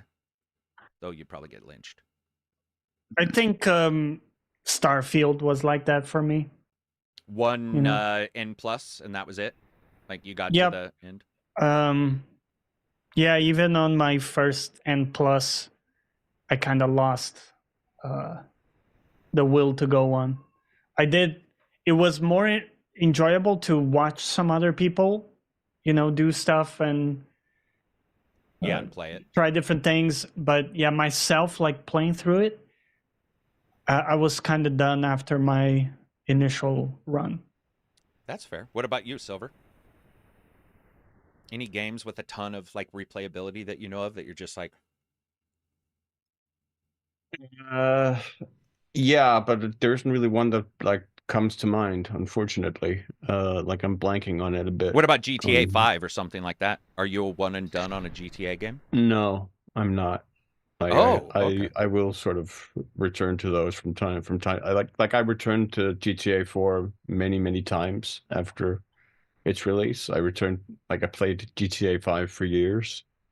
Damn. So, okay. I wasn't expecting 4 for you to go back and replay 4. Did you go back? Yeah, I mean, quickly. I played through 4 quite a few times actually. I quite enjoyed 4's sort of more grounded take on it. You like Nico's more like, I don't know what the term would be. I guess grounded's a good term, but yeah. Yeah, I did, and like in particular, like there were elements of his story that really sort of resonated with me. Particularly like his relationship actually with Kate, which I actually found to be one of the more interesting romances depicted in a game, because of like Kate's entire family dynamic as well, and the way that they were both like deeply traumatized people and both sort of bonded through trauma was something that I related to very deeply and connected with me. So that was also another reason. I also find just the social aspects of that game, like the mini games, the bowling and stuff, fun to do at times. The bowling. If I get invited to bowling one more time, I want to go bowling. And even just small stuff like driving the cab through Liberty City. I enjoyed that as just a small thing to do. Like I loved Roman's character, even if he could get annoying, but I thought that was part of his character, and he remains probably one of my favorite like video game NPCs. Like the kidnapping mission you get with him, where you kidnap him as Johnny in the Lost and the Damned DLC is a really funny mission to play through. Like one of the funniest missions in GTA history, I think. I just love his character so much. Yeah. It's so interesting. There were a lot of stuff about GTA 4 that I connected with. And also stuff I didn't, but yeah. I hated him. Probably just because he bothered me so much. Yeah, you certainly weren't alone. Cousin, it's just like, fucking shut up. Go die. Just get aneurysm after aneurysm and die. I don't want to talk to you.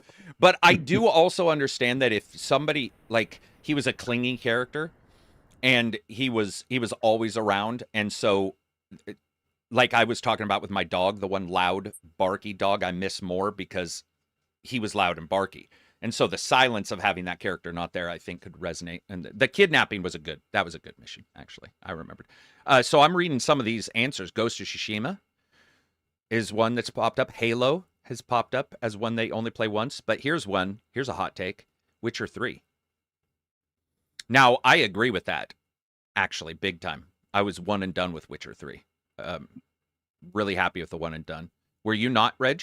Were you making this? Or were no, you... absolutely. But I don't even know why would be especially replayable. Dude, it's huge. It's a hugely... the number of people who replay it is huge. And I also have a little difficulty not understanding. I mean, I can understand you want to play whatever you want to replay. But I felt like Witcher 3, despite the open world stuff, was pretty, like, the story was like, here's what's happening, here's what's going to happen. You had one or two, not one or two, but you had some choices in how you did them, but then I was done. But when we're in chat and voice chat, and somebody mentions Witcher 3, you'll hear people saying, yeah, just completed my 20th playthrough. Just interesting. Like, you're crazy, but interesting. Where Baldur's Gate 3, I'm one and done, but I absolutely understand why somebody would replay that a bunch. Oh, yeah. Because you have Void, who, I mean, it's a ton of times. Elden Ring's another one that I'm pretty done with. You know, I didn't want to return to the DLC too much. I did, but I wasn't enamored with that. I felt like Elden Ring was a sign of its time, and it was a great time. And I almost don't want to return to it because I don't want to destroy those memories. I'm like, I don't want to get my ass stomped and be... I mean, I didn't, luckily enough, in the DLC, but it was a little nerve-wracking for me. What else do we got before we wrap this up? Do we have anything cool? Any games you guys are looking forward to then?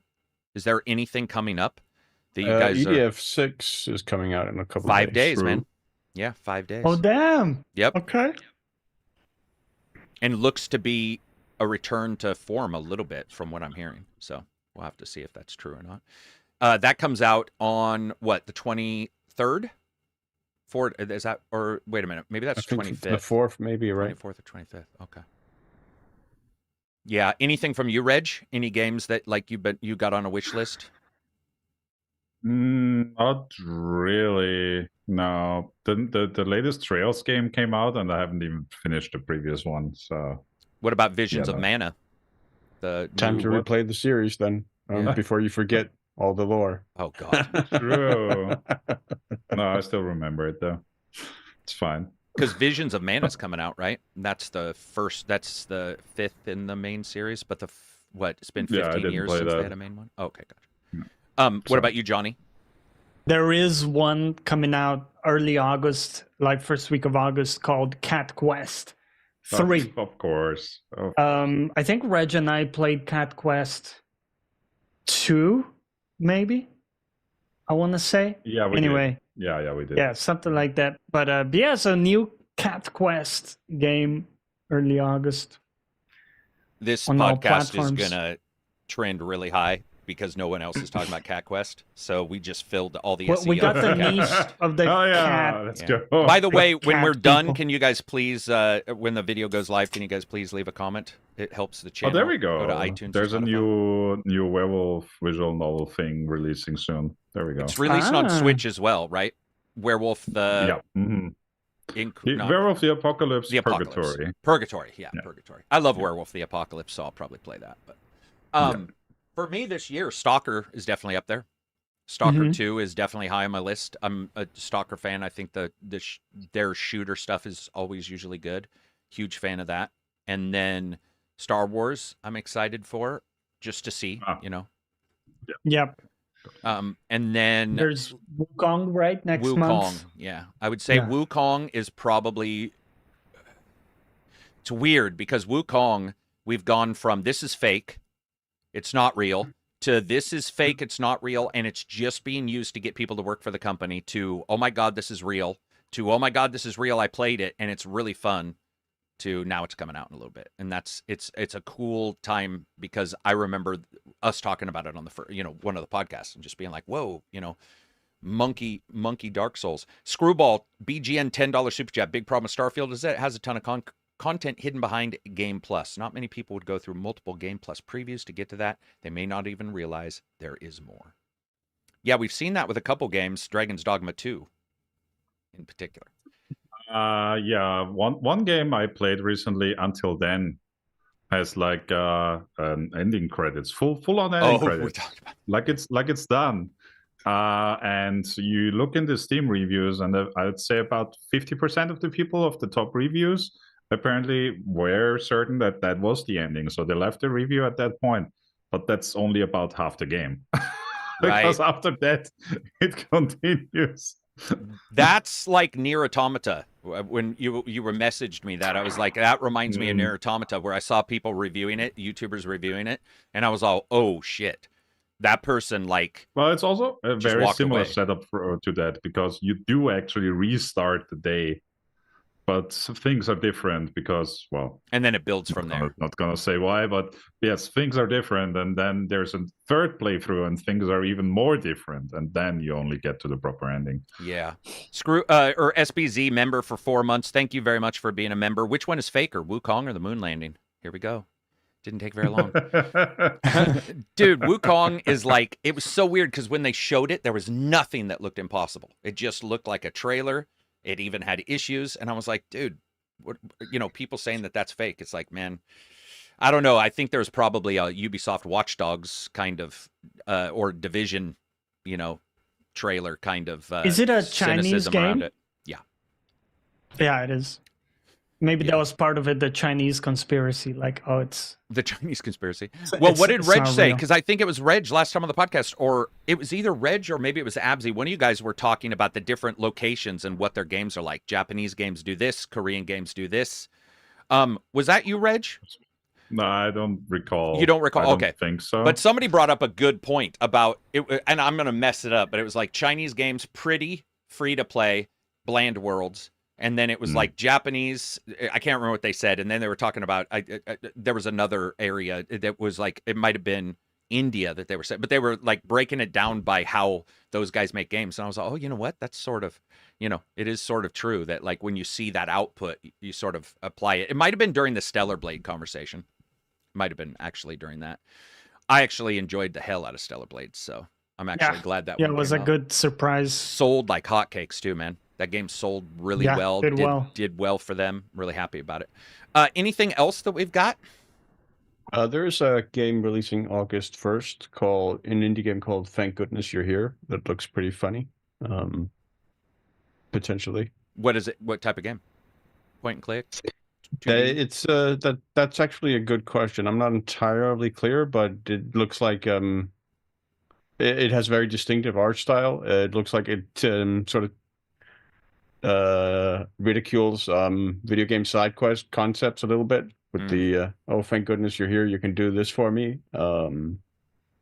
where you gradually unlock stuff as you do various tasks in an English, sort of a fourth wall breaking English kind town. of thing, a little bit with sort like, of a what? Fourth wall, like their tease in game. Yeah. Okay, I got you. We need more gameplay showcases for the moon landing. SBC says, "My God, you guys with your moon landing shit, man! It feels like Alex Jones is going to show up randomly." Oh yeah, dude. Oh yeah, let's go. There's always no wind on the moon. It's the deep state. Oh my God, yeah, it's the deep state. There's no wind on the moon. Oh man, yeah. That's a good place to end this one. Thanks to Reg for showing up again, hanging out, talking about games. Thanks to Johnny and Silver, and a reminder: Johnny streams on Johnny Plays Live. And what are you going to be streaming tomorrow? Did you say? Some SnowRunner. SnowRunner. That's what it was. Full trucking. That game is so good, man. That game is a really fun. By the way, it's kind of like Death Stranding, but the good parts, the the enjoyment of just from A to B. You're plotting your route. I feel like you trapped me because I said it was good before you could say it was. I feel like that's completely on purpose. And he was but I added the caveat of only the good parts, so I softened it a bit for you. Yeah, but planning your routes and doing this stuff was like 90% of that game, though. Yeah, dude, SnowRunners. Yeah, I get it. It's a Zen-like feel of of other games that I won't mention. Yeah, it's a little like that. Whatever. I'm not gonna go right in. Dude, I just, man, Death Stranding, I give so much shit for, and it's nowhere near you know, it's really just hyperbole on my part. I just didn't like it. It's obviously a good game. SnowRunners is obviously way better. Anyway, that'll be it for us. Thank you, everybody. If you get a chance when this video ends, if you can go and thumbs it up or leave a comment. Let you piss on ghosts, though. That is true. That is true. And I mean, admittedly, that is up my alley for shit I would try to do in a game. So, okay, so you can't piss on ghosts. That's it. That's how we'll end this podcast. Peace out, everybody. Thanks to these guys for showing up. Thanks to you for showing up. Have a good weekend, and that'll be it. Bye-bye. Is there an Ice Road Truckers game, Doom Reaper says? I don't know. Yes, there is. There's an Ice Road Truckers game, but I don't think it's good. Peace out, everybody.